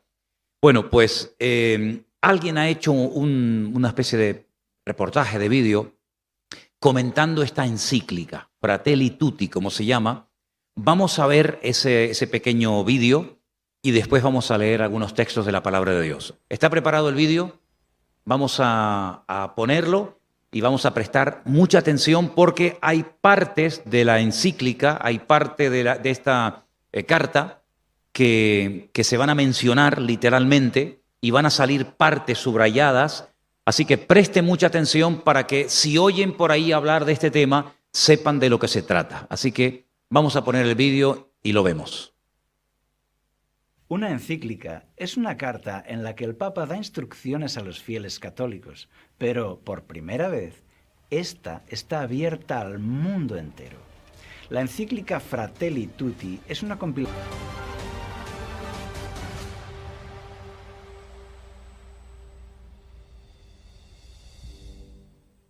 Llama la atención el discurso marxista y humanista que hace aquí el Papa, que además propone la creación de un gobierno mundial con poder ejecutivo.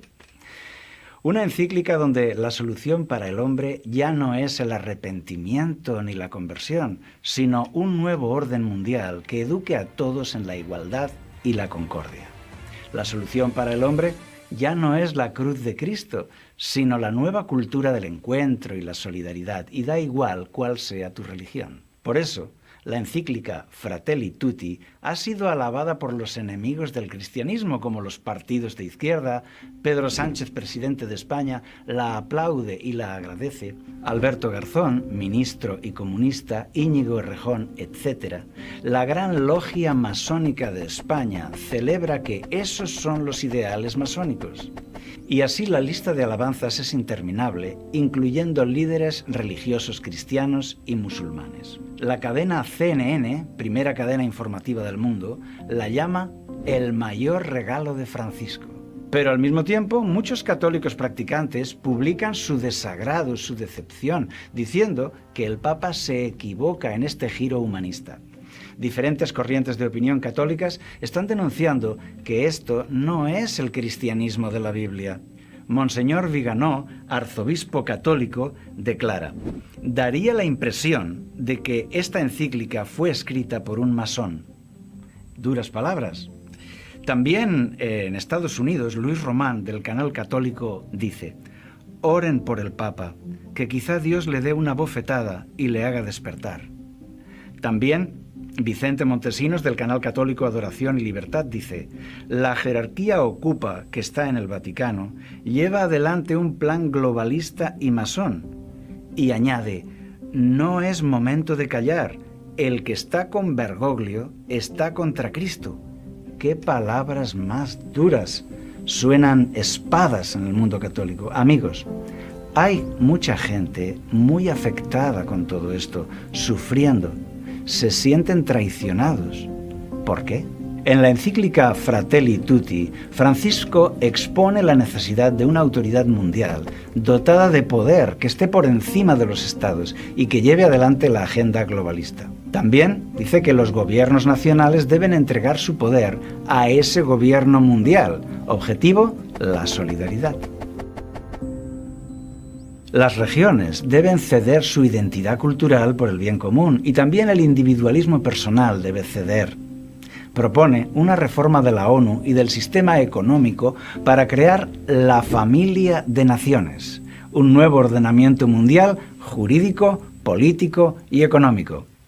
Francisco apoya la inmigración ilegal, anima a que caigan todos los muros en las fronteras y los muros en el corazón humano. Entre los cristianos no debe haber control de fronteras, sino brazos abiertos. Propone la desaparición de las fronteras en todo el mundo.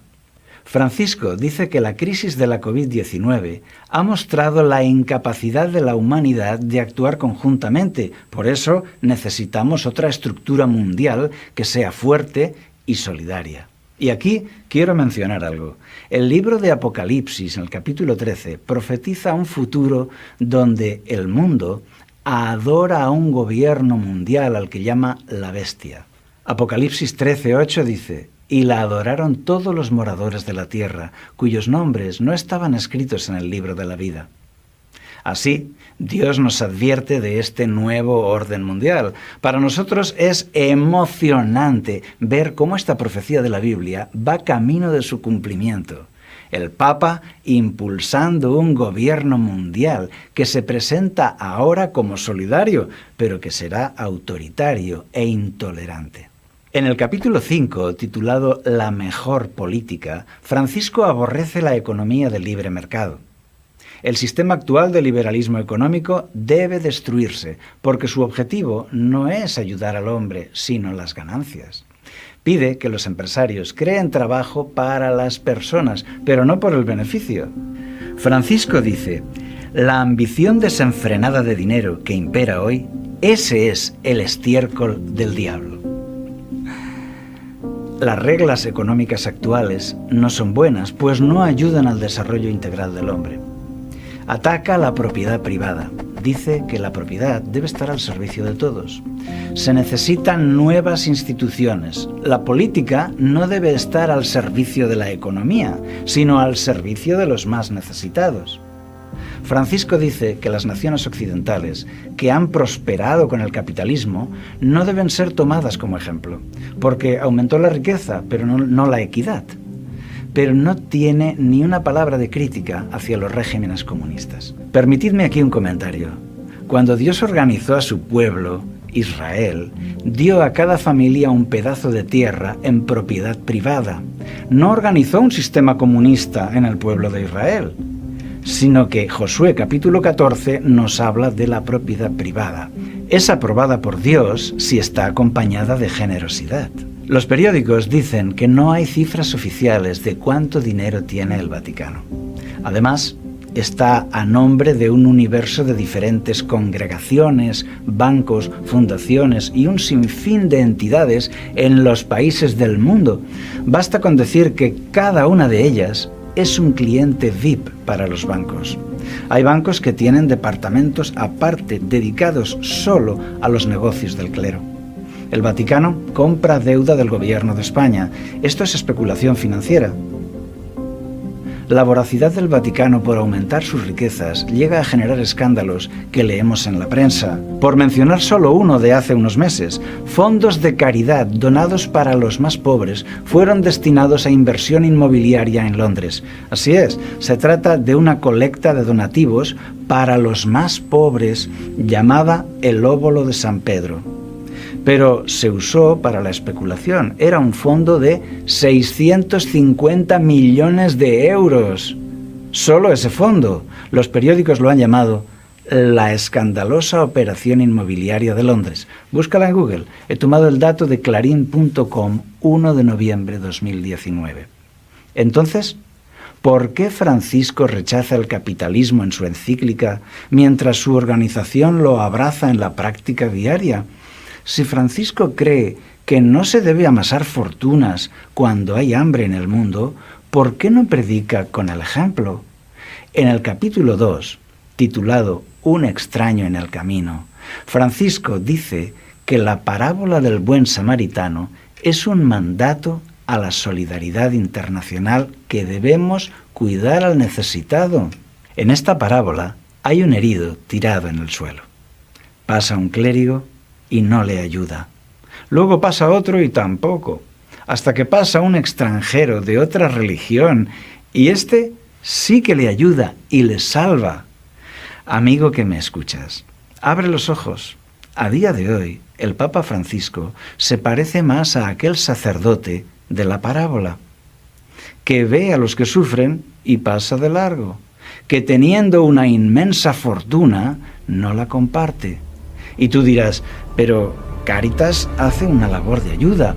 Sí, claro, Cáritas, Manos Unidas y las ONG y entidades católicas son el mesonero de la parábola, que hacen un excelente trabajo ayudando y cuidando a los que sufren, pero con el dinero de otros, con el dinero que reciben para eso de los gobiernos, donantes, fundaciones, entidades, colectas, campañas y aún de los impuestos, pero no con el dinero del Vaticano, no con el dinero del sacerdote, que vio al herido y miró para otro lado y se fue porque tenía que escribir una encíclica muy bonita. Hay gente maravillosa actuando. Ellos son el buen samaritano y Dios está con ellos. Francisco dice que los activistas ecologistas son a menudo ridiculizados y despreciados. Hay que defenderlos. Las entidades que luchan por detener la destrucción medioambiental han fracasado. Por tanto, necesitamos un gobierno mundial con verdadera autoridad para esto. El Papa advierte del populismo sin decir a qué se refiere, y de los que difunden bulos en Internet, fanáticos, extremistas, etc. Dice que esto debe ser reprimido. ¿Hay aquí una velada amenaza a los que discrepan de su proyecto? Quiero comentar que este llamado a la censura en Internet no cuadra con la gran tolerancia que muestra hacia las otras religiones. Aquí el Papa presenta a todas las religiones del mundo en un plano de igualdad. Esto es contrario a la Biblia, que nos invita a abandonar las religiones falsas para abrazar la verdad de Cristo. Pablo lo decía así: que de estas vanidades os convirtáis al Dios vivo. Hechos 14:15. En esto, el Papa abandona la Biblia para agradar a todos. En el apartado Identidad Cristiana, párrafo 277 en adelante, hablando del ecumenismo, dice que usemos el conocimiento mutuo como método y criterio. ¿Cómo? Pensábamos que el método y el criterio era la Biblia. Para Francisco, el criterio es el conocimiento mutuo, sin comentarios. Y dice que valora con sincero respeto los preceptos y las doctrinas de todos. Ya no es orar juntos, la fe, la solidaridad, cooperar. No, habla de las doctrinas, los preceptos y las doctrinas de todas las religiones. Presenta a San Francisco de Asís como un ecumenista que visitó al sultán para hacer un encuentro de culturas. Pero eso es totalmente falso.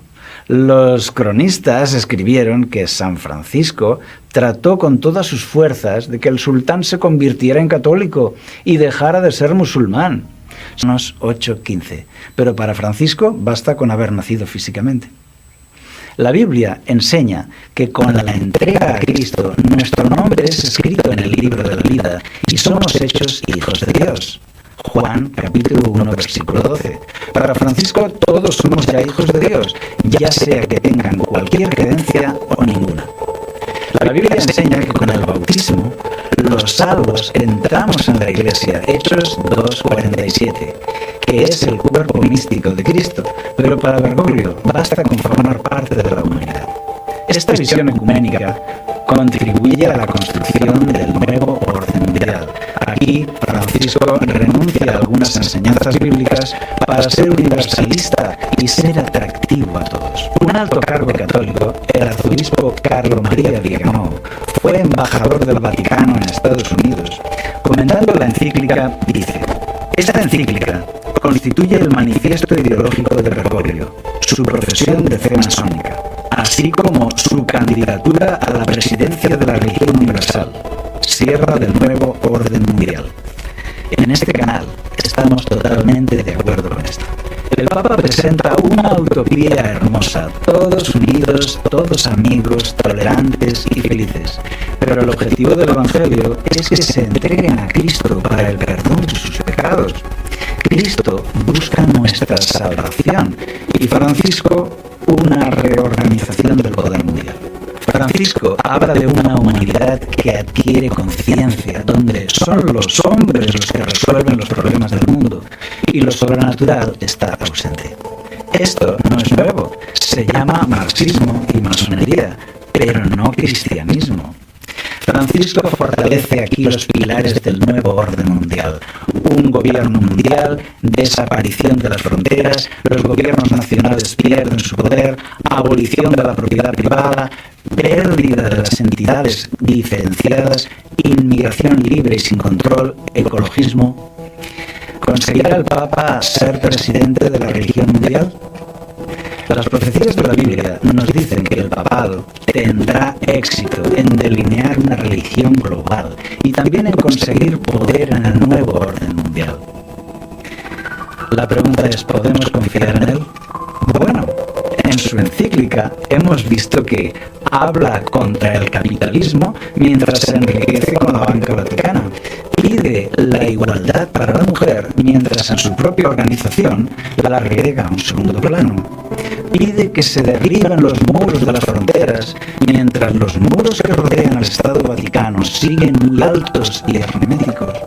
Habla contra la propiedad privada mientras mantiene un sistema privilegiado de propiedad y trabaja para aumentarla.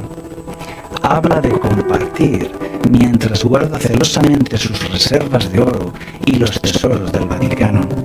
Habla de Francisco de Asís como un modelo mientras vive en un palacio repleto de joyas. Querido amigo, Dios sigue estando ahí. Esta actitud del Papa no debe afectar a tu fe.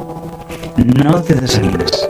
Al contrario, vemos como las profecías escritas para hoy se cumplen de forma espectacular.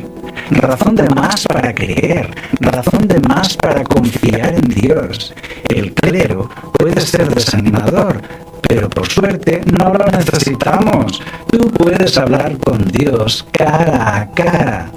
Cuando yo era joven, no podía creer en Dios por culpa de los errores del clero, la Inquisición, el papado, etc. Pero aprendí que son dos cosas muy diferentes. Aquí está el maravilloso Jesús, manso y humilde. Y en el otro rincón del cuadrilátero está la sombría jerarquía del Vaticano. Mejor seguir a Jesús. Muchos elegirán la religión de moda. Y todos tendremos que elegir. ¿Y tú qué piensas? Déjanos tu comentario. Nos interesa. Para conocer más sobre el papado, su origen y su historia, te recomiendo un documental impresionante, La novia, la bestia y Babilonia. Te dejo el enlace en la descripción de este vídeo. Si te gustó el tema, ayúdanos a hacerlo más visible. Suscríbete a nuestro canal y danos un like. Activa la campanita para recibir vídeos. ¿Qué te pareció, hermano? Interesante, ¿no?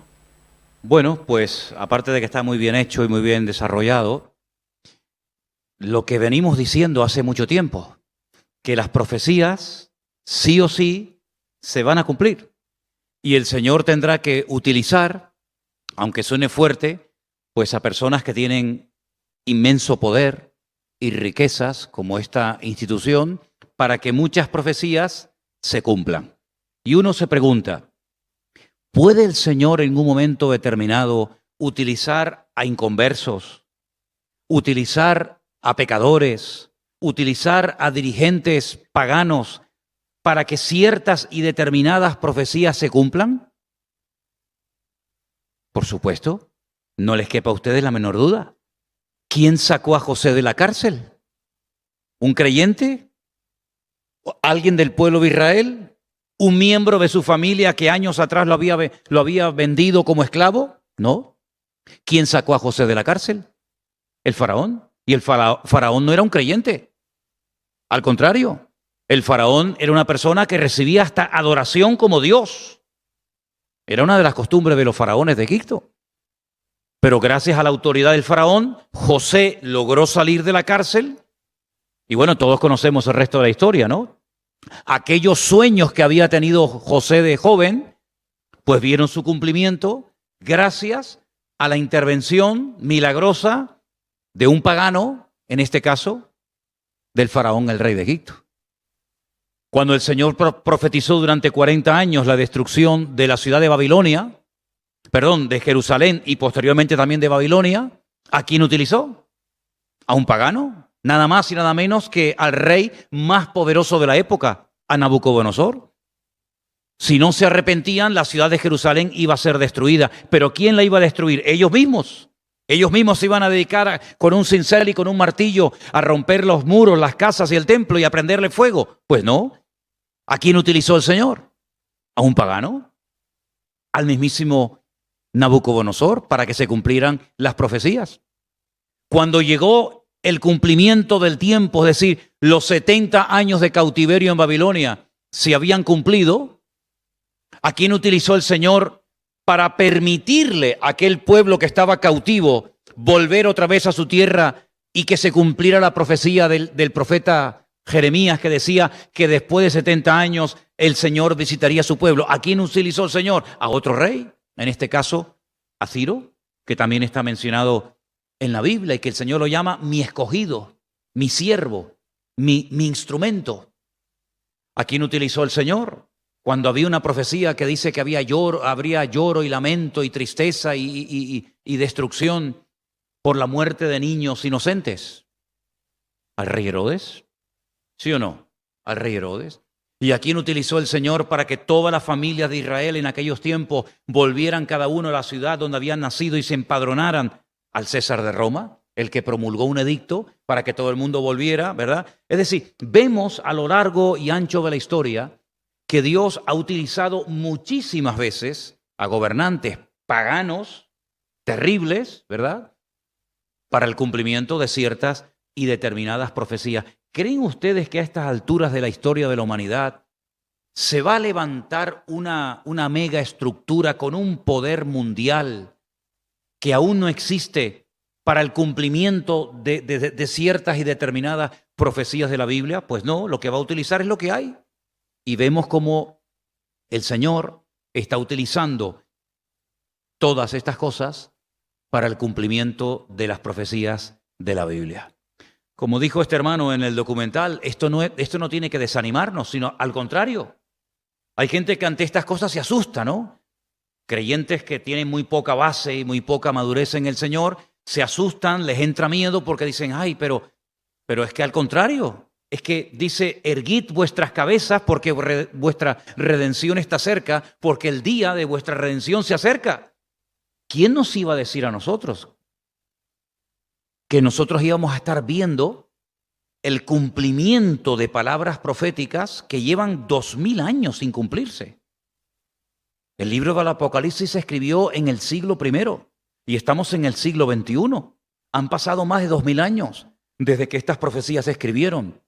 La bestia, el falso profeta, en fin, lo de la marca de la bestia, etcétera. Y son cosas que están ahí, que se han leído y se han predicado y se han escrito libros y se han hecho películas, pero la realidad es que no las habíamos visto cumplidas a lo largo de la historia. Y mira tú por dónde nosotros estamos viendo que es tan fácil que se cumplan hoy en día profecías que cuando seguramente Juan las escribió, se habrá preguntado, ¿y cómo se va a cumplir? ¿Cómo se va a cumplir todo eso? Cuando leíamos o hemos leído muchas veces en el libro del Apocalipsis que 100 millones de soldados se van a unir y que van a ir juntos a pelear con un mismo propósito y objetivo y que van a llegar a un valle a las afueras de Israel que se llama el Valle de Jezreel o el Valle de Meguido? Pero si es que en la época de Juan no había 100 millones de habitantes en todo el planeta Tierra.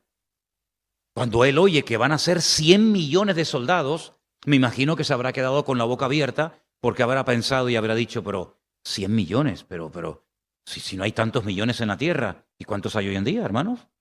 Dice que hay ya 7.000 millones. Y según los cálculos, pues a 8.000 millones llegaremos en relativamente poco tiempo. Los siglos y siglos y siglos que se tardó en llegar a la famosa cifra de 1.000 millones y lo poco que se tarda hoy en día, ¿verdad?, para poder llegar a cifras aún mayores. Es decir, estamos viendo nosotros hoy en día cosas que muchos hermanos y muchos predicadores y muchas iglesias que leyeron estas profecías nunca las vieron cumplidas. Si nosotros en cierto sentido, a pesar de lo que tiene que venir y de lo que está sucediendo, somos en cierto sentido una generación privilegiada, ¿sí o no? Porque estamos viendo cosas que algunos hermanos las leyeron, las predicaron, murieron y no las vieron cumplidas. Cuando yo predicaba el domingo acerca de la figura del personaje del falso profeta, pues el falso profeta, todas las características que tiene y todo lo que hace y todo lo que dice y toda la autoridad mundial que tiene, pues hemos visto un pequeño anticipo en esta tarde de lo que significa y de lo que tiene esta mega estructura religiosa. Ahora, yo le decía a Elena esta mañana que hay una palabra que a mí en estos días me ha sacudido, y es que cuando el Señor habla a esa estructura religiosa, a esa organización mundial, hay un momento en el que el Señor le dice a los que están dentro de esa organización, que han conocido a Cristo y que han conocido la verdad, le dice: salid de en medio de ella, pueblo mío. Y eso a mí me ha golpeado mucho, porque mucha gente dice, no, son todos, cuidado, que nos podemos llevar muchas sorpresas. Salid de en medio de ella, pueblo mío. Y hay mucha gente que se está dando cuenta de que han sido engañados, y Dios está dándole una oportunidad tremenda a millones y a millones de personas que han sido toda la vida católicos, pero que no han leído la palabra de Dios y que por lo tanto no tenían la verdadera información. Porque lo curioso es que muchísimos, no digo todos, pero muchísimos católicos ignoran la palabra de Dios, no leen las Sagradas Escrituras. Y claro, te llega una encíclica de esta, donde te presenta un mundo tan bonito, de fraternidad, de amor, de que todos somos iguales, de que todos tenemos derechos. Sí, pero vamos a ver, ¿qué tenemos nosotros en común con personas que niegan rotundamente a Cristo? ¿Qué tenemos nosotros en común con personas que incluso en sus libros sagrados dicen que la figura de Cristo no es realmente como dice la Biblia, sino que la Biblia está equivocada y lo verdadero es lo que ellos escriben en sus libros religiosos? Yo no tengo nada en común con esas personas. Pero sin embargo, en esta encíclica, Fratelli Tutti, ¿verdad?, pues se motiva el hecho de que todos somos hermanos. No habla de conversión. Seremos hermanos cuando tengamos el mismo padre. Digo yo, ¿no? Cuando tengamos el mismo padre podemos llamarnos hermanos. Pero si usted tiene otro padre, otro Dios diferente al mío, ¿cómo va a ser usted hermano mío? ¿Verdad? Cuando haya arrepentimiento, cuando haya conversión, cuando haya un cambio genuino de dirección y se acepte a Cristo como el único camino, la única verdad y la única vida, entonces podemos sentarnos a hablar. Cuando aceptemos que no hay otro mediador entre Dios y los hombres más que Jesucristo hombre, entonces nos podemos sentar a hablar. Cuando creamos que solamente la sangre de Cristo nos puede perdonar nuestros pecados y que aquellos que le recibieron y creyeron en Él son hijos de Dios no por nacimiento, sino por adopción, entonces nos podemos sentar y hablar. Pero mientras tanto, ¿de qué estamos hablando, hermanos? Déjeme que le lea 2 versículos en esta tarde que vamos a poner ahí en la pantalla. El primero se encuentra en Juan 5:39. Son palabras del Señor Jesucristo. Escudriñad, ¿qué? ¿Las Escrituras? ¿Las Escrituras?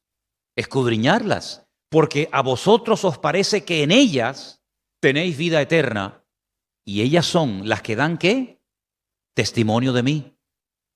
Yo no he oído, y además que si la pueden conseguir, lo vais a comprobar, en ningún momento en esa encíclica que van a leer millones de cristianos, no se menciona el nombre, sobre todo nombre, de nuestro Señor Jesucristo, sino líderes de otras religiones que odian, aunque no lo digan tal vez abiertamente, en algunos casos sí, a los cristianos y al Evangelio. ¿Y por qué no se menciona al Señor Jesucristo? ¿Por qué se saca de contexto la famosa parábola del buen samaritano que le podemos dar, ¿verdad?, la interpretación personal que queramos y no la que realmente dice la palabra de Dios?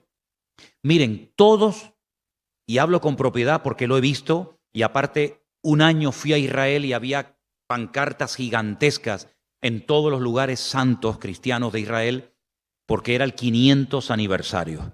Este Francisco de Asís, que si no recuerdo mal creo que era italiano, él era italiano y de hecho en la orden de los franciscanos la mayoría hablan italiano, este hombre se jugó la vida.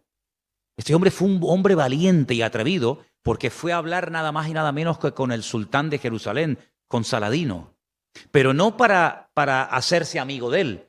Se jugó la vida pidiéndole que le devolviera a los cristianos, en este caso a la orden franciscana, el derecho de poder gobernar y controlar los lugares sagrados. Y en Israel, si ustedes van de visita algún día, cuando ustedes van, por ejemplo, a la Basílica del Santo Sepulcro, cuando ustedes van, por ejemplo, al Monte de las Beatitudes o de las Bienaventuranzas, donde hay una iglesia que tiene 8 lados, como un octogonal, ¿verdad?, en recuerdo de las 8 bienaventuranzas, cuando ustedes van a la capilla de la lágrima, que tiene forma de lágrima, donde Jesús lloró por Jerusalén.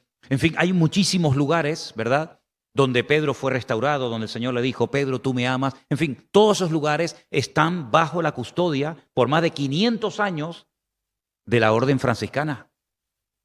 Eso es lo que quería San Francisco de Asís, que eso no estuviera gobernado ni controlado por los musulmanes, sino por los cristianos. Y este hombre se jugó la vida y fue valiente, le echó un valor tremendo de ir nada más y nada menos. Y Saladino se quedó sorprendido del valor de ir a hablar con el que le podía cortar el cuello. Prueba de ello que aquello era muy normal, porque dentro del mundo del Islam el cortar la cabeza es como un juguete, ¿no? Y ellos lo hacen muy a menudo. Prueba de ello es que hoy le han cortado la cabeza a una señora en una misa católica en Italia. Han degollado a 2 y a la tercera le han cortado la cabeza. Hoy aquí en Europa, aquí en el corazón de Europa, han matado a 3 en una iglesia católica en Francia esta mañana. Pues este hombre se jugó la vida y consiguió. Hace 500, ni los judíos tienen el control de estos lugares. Fíjense lo que les digo, ni los judíos, ni los musulmanes, sino la orden de los franciscanos. El huerto de Getsemaní, por mencionar otro lugar que me viene a la cabeza ahora, aquí está en el Monte de los Olivos. Entonces, cuando presentan a San Francisco de Asís como una persona que fue a dialogar y a llevarse bien y a hacer ecumenismo, pero nada más lejos de la realidad. Estaba dispuesto a morir. Él estaba dispuesto a morir con tal de que la gente pudiera ir al Santo Sepulcro católico y pudiera entrar a los lugares santos hasta el día de hoy. Entonces, es una manipulación de la historia, pero todo esto vemos que también forma parte del sistema diabólico de los últimos tiempos, donde se van a presentar las cosas malas como si fueran buenas y van a cambiar la historia, enseñando otra historia irreal que no tiene nada que ver con la realidad. Por eso que dijo el Señor, escudriñad las Escrituras. Porque claro, si una persona no lee la Biblia y lee una encíclica como esta o como cualquier otra, pues puede llegar a conclusiones totalmente equivocadas. Pero cuando vas a la palabra, te das cuenta de que muchas de las cosas que los hombres enseñan, además fíjate qué curioso, no añadimos más libros a la Biblia cada 20 años, ¿sí o no? La Biblia que leemos hoy aquí en este púlpito se viene leyendo hace centenares de años. No hay que añadirle a la Biblia ni quitarle porque esto está caducado y ahora hay que añadir una cosa nueva. ¿Cuántas encíclicas han escrito los papas a lo largo de la historia? Y donde dije digo, ahora digo, y donde digo, dije Diego. Continuamente cambiando, pero la verdad es inmutable.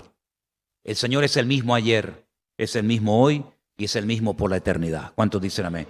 Siempre me he preguntado yo con el poder y con la autoridad y con el poder de convocatoria y con la influencia mundial que tiene esta institución y esta gente, en vez de emplearla para predicar el verdadero evangelio, pierden una oportunidad de oro, pero también sabemos que las profecías tarde o temprano se van a tener que cumplir y vemos cómo se están cumpliendo.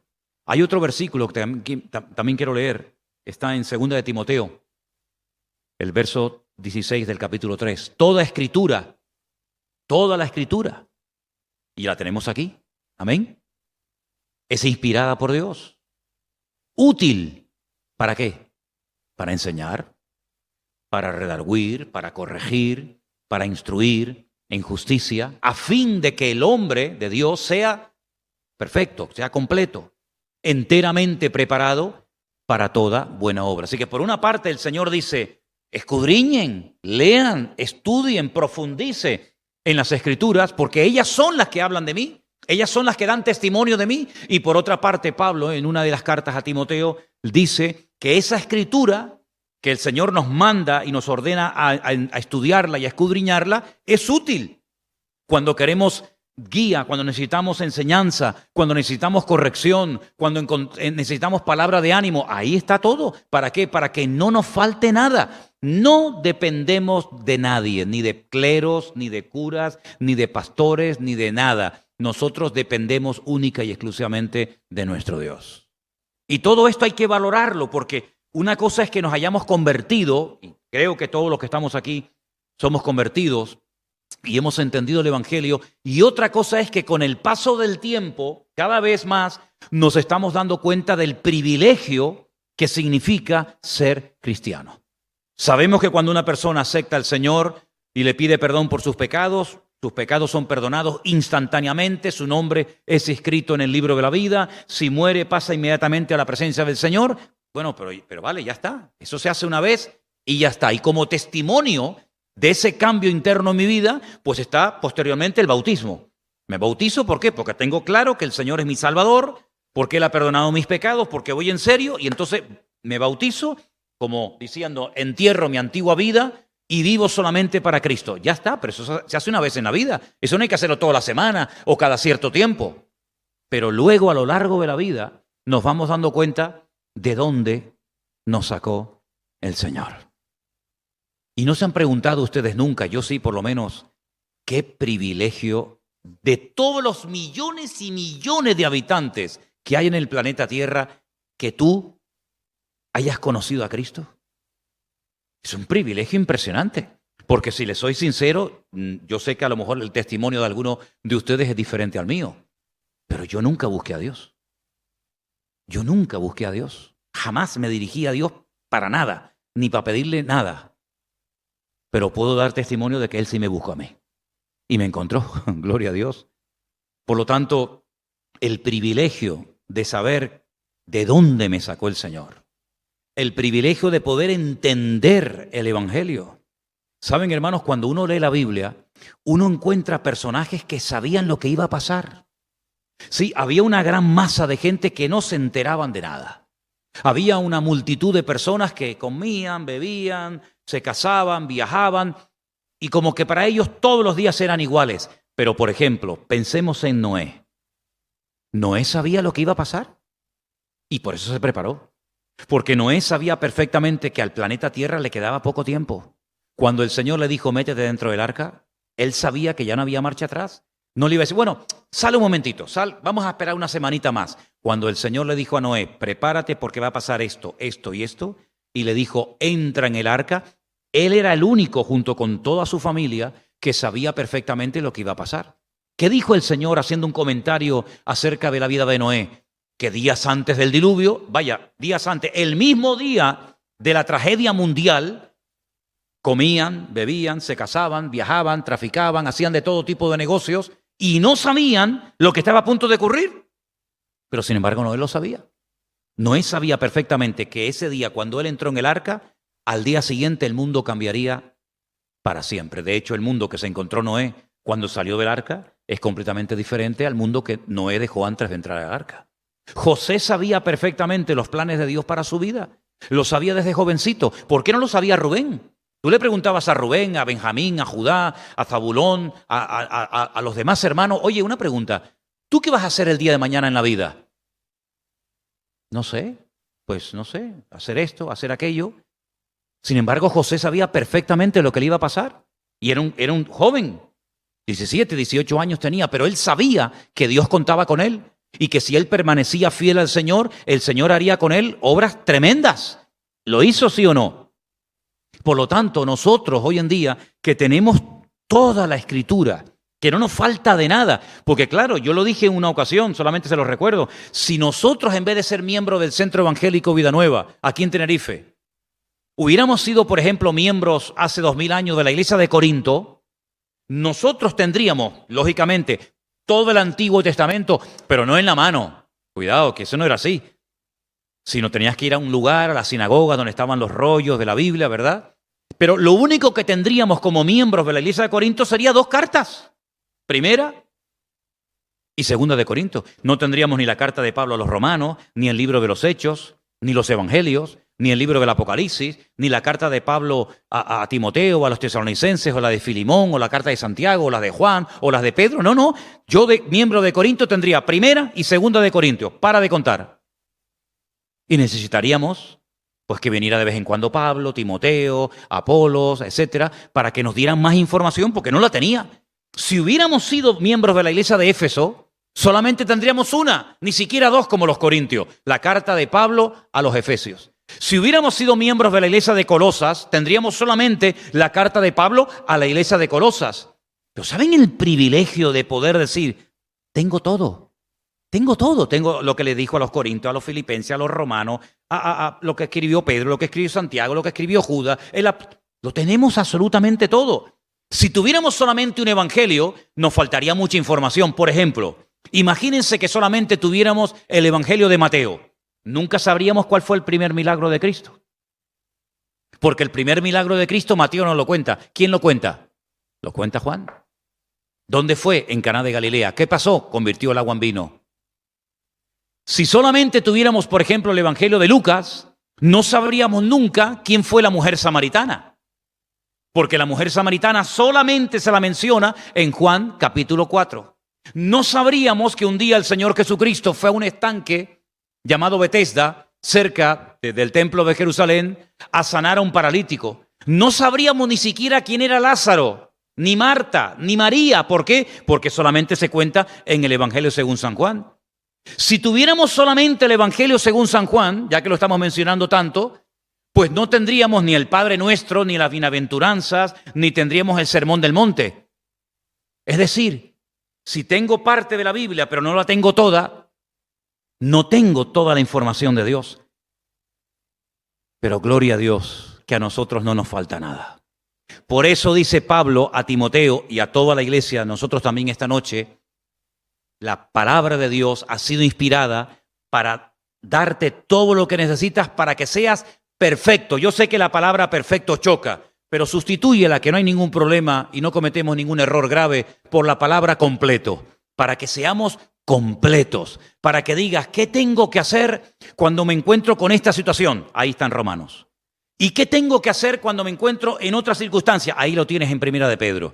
¿Y qué tengo que hacer cuando me pasa tal cosa? Ahí lo tienes en Mateo. ¿Y qué tengo que hacer? Y ahí lo tienes en cualquier otro libro de la Biblia. Es decir, no hay excusa para decir, es que no sé qué hacer. No, sí sabes qué hacer. Y si no lo sabes es porque no has leído o porque no quieres ponerlo en práctica. Es decir, el privilegio que tenemos nosotros los cristianos hoy en día es realmente impresionante.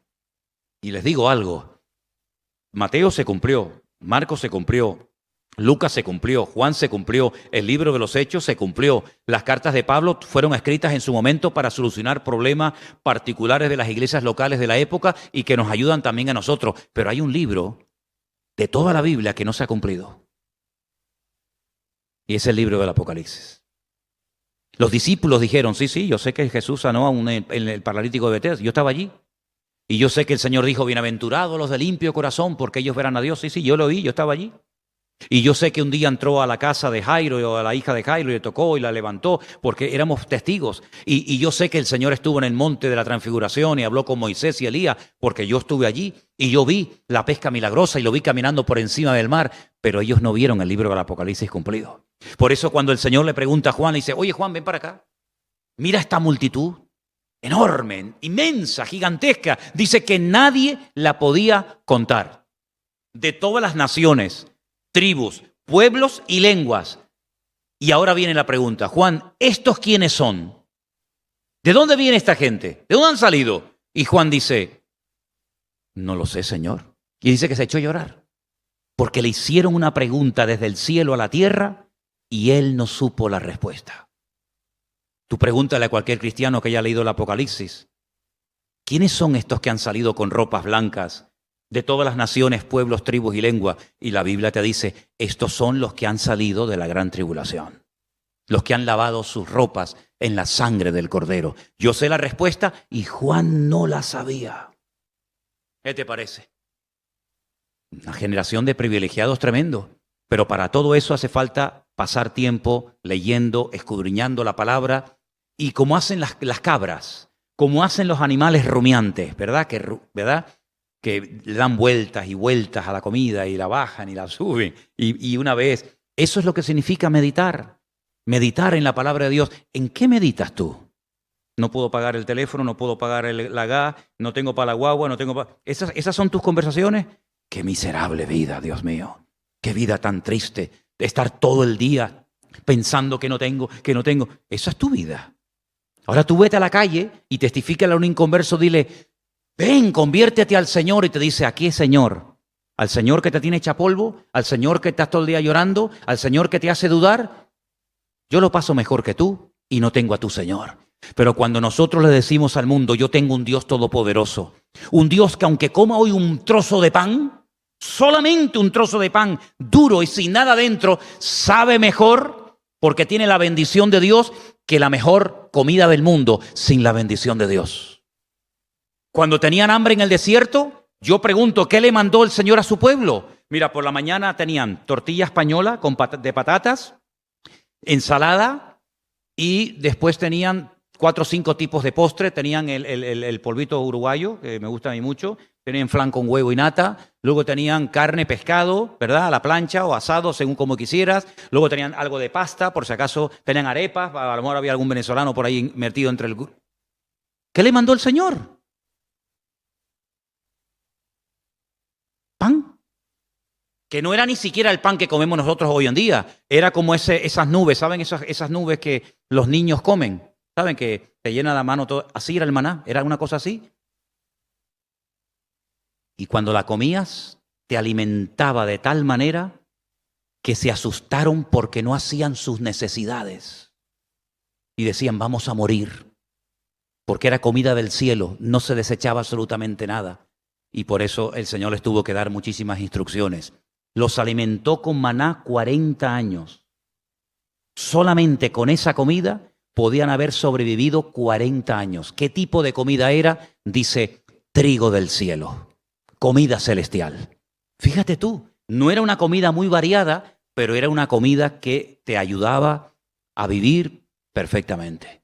Ese es nuestro Dios. El Dios que dice en su palabra en Proverbios, más vale bocado seco, sin nada, pero con la bendición de Dios, que casa llena de provisión sin la bendición de Dios. Yo un día no tenía ni dónde caerme muerto, no tenía nada para comer, iba viajando en el barco y tenía hambre. Y le cogí a mi madre de una caja de polvorones que tenía 2 polvorones. Antes de comérmelo, yo veía a la gente que iba a la cafetería, que comían, y además basta que no puedas para querer, ¿verdad? ¿No te pasa eso? Tienes dinero y no te compras nada. Cuando no tienes, ves a todo el mundo que compra un bocadillo, un helado, ¿verdad? Yo me subí a la cubierta del barco y le dije, Señor, gracias por la cena de esta noche. Oré, bendije los 2 polvorones, me sentaron a gloria. Me sentaron a gloria, me sentaron tan bien que recibí una fuerza. Yo no sé qué llevaban, yo no sé mi madre qué le pondría a los polvorones, porque siempre la veía alegre, pero créame, lo poco con la bendición de Dios alcanza y satisface. Pero cuando no está la bendición de Dios, tú ves gente con dinero que tú dices, si eso es tener dinero, si esa es la vida de los ricos, no la quiero ni en pintura. Con problemas con los hijos, con depresiones, viven amargados, con miedo por aquí, miedo por allá, y uno dice, Señor, en paz me acostaré y asimismo dormiré, porque tú me haces vivir confiado. Vamos a descubrir la grandeza de gozarnos con lo poco. Vamos a descubrir la grandeza de la fidelidad de nuestro Dios, porque ahora estamos en tiempos de ver la fidelidad de nuestro Señor. Y cuando comas a partir de ahora, aunque sea poco, aunque sea repetitivo, y otra vez garbanzo, y otra vez caraota, y otra vez lo mismo, cada vez dile al Señor que te siente mejor la comida y que disfrutes de la comida, porque hoy han muerto miles de personas de hambre en el mundo, mientras nosotros por comer 3 días lo mismo, tal vez nos quejamos. Que Dios nos ayude a darnos cuenta del privilegio de ser cristiano en esta generación. Claro, humanamente hablando, yo me preguntaba hace unos meses atrás, decía, Dios Señor, a mí me dijeron que cuando todo se pusiera muy feo, tú nos llevabas a tu presencia. Pero de momento estamos aquí. Pero vamos a aprender a gozarnos en medio de este tiempo y demostrarle al mundo que nosotros tenemos un Dios poderoso y tenemos un mensaje importante que dar al mundo. ¿Cuántos lo creen? Es un tiempo de prueba. Está saliendo a la luz mucho de lo bueno que llevamos dentro y también de lo malo, como lo dije el otro día, y termino ya.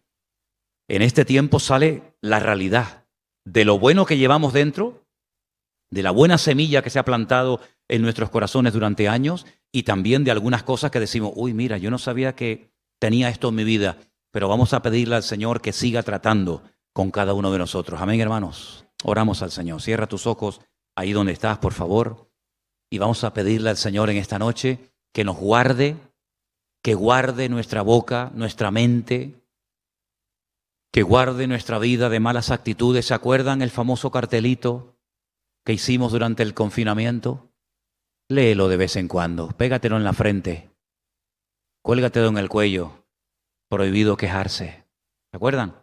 Prohibido quejarse. Señor, gracias te damos porque tú eres bueno y nos has sacado de Babilonia, Señor. Has abierto nuestros ojos y hemos conocido la verdad, y esa verdad nos ha llenado y nos ha hecho libres.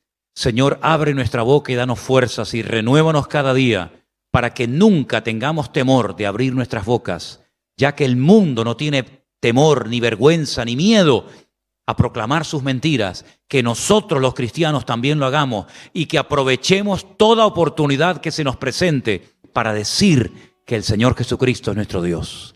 Gracias te damos, Señor.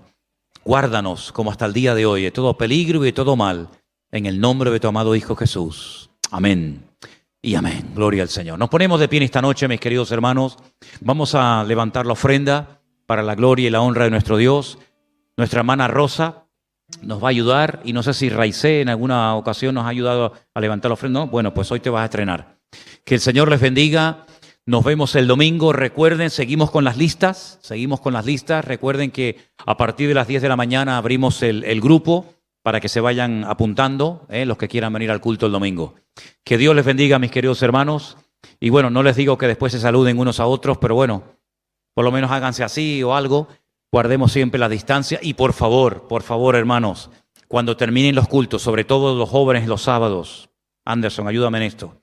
Los domingos, por favor, Ujieres, ayúdenme en esto, que en la puerta no se hagan esas aglomeraciones de gente para que no tengamos problemas, ¿de acuerdo? Ya no estamos grabando, hemos cortado la grabación, hemos recibido una denuncia en nuestra iglesia del Puerto de la Cruz, los vecinos.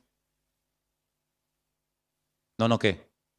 Ok, bueno, tenemos que orar para que el Señor guarde, que lo está haciendo, tenemos que orar para que el Señor guarde a nuestros hermanos del Puerto de la Cruz, porque ha habido gente que se ha quejado.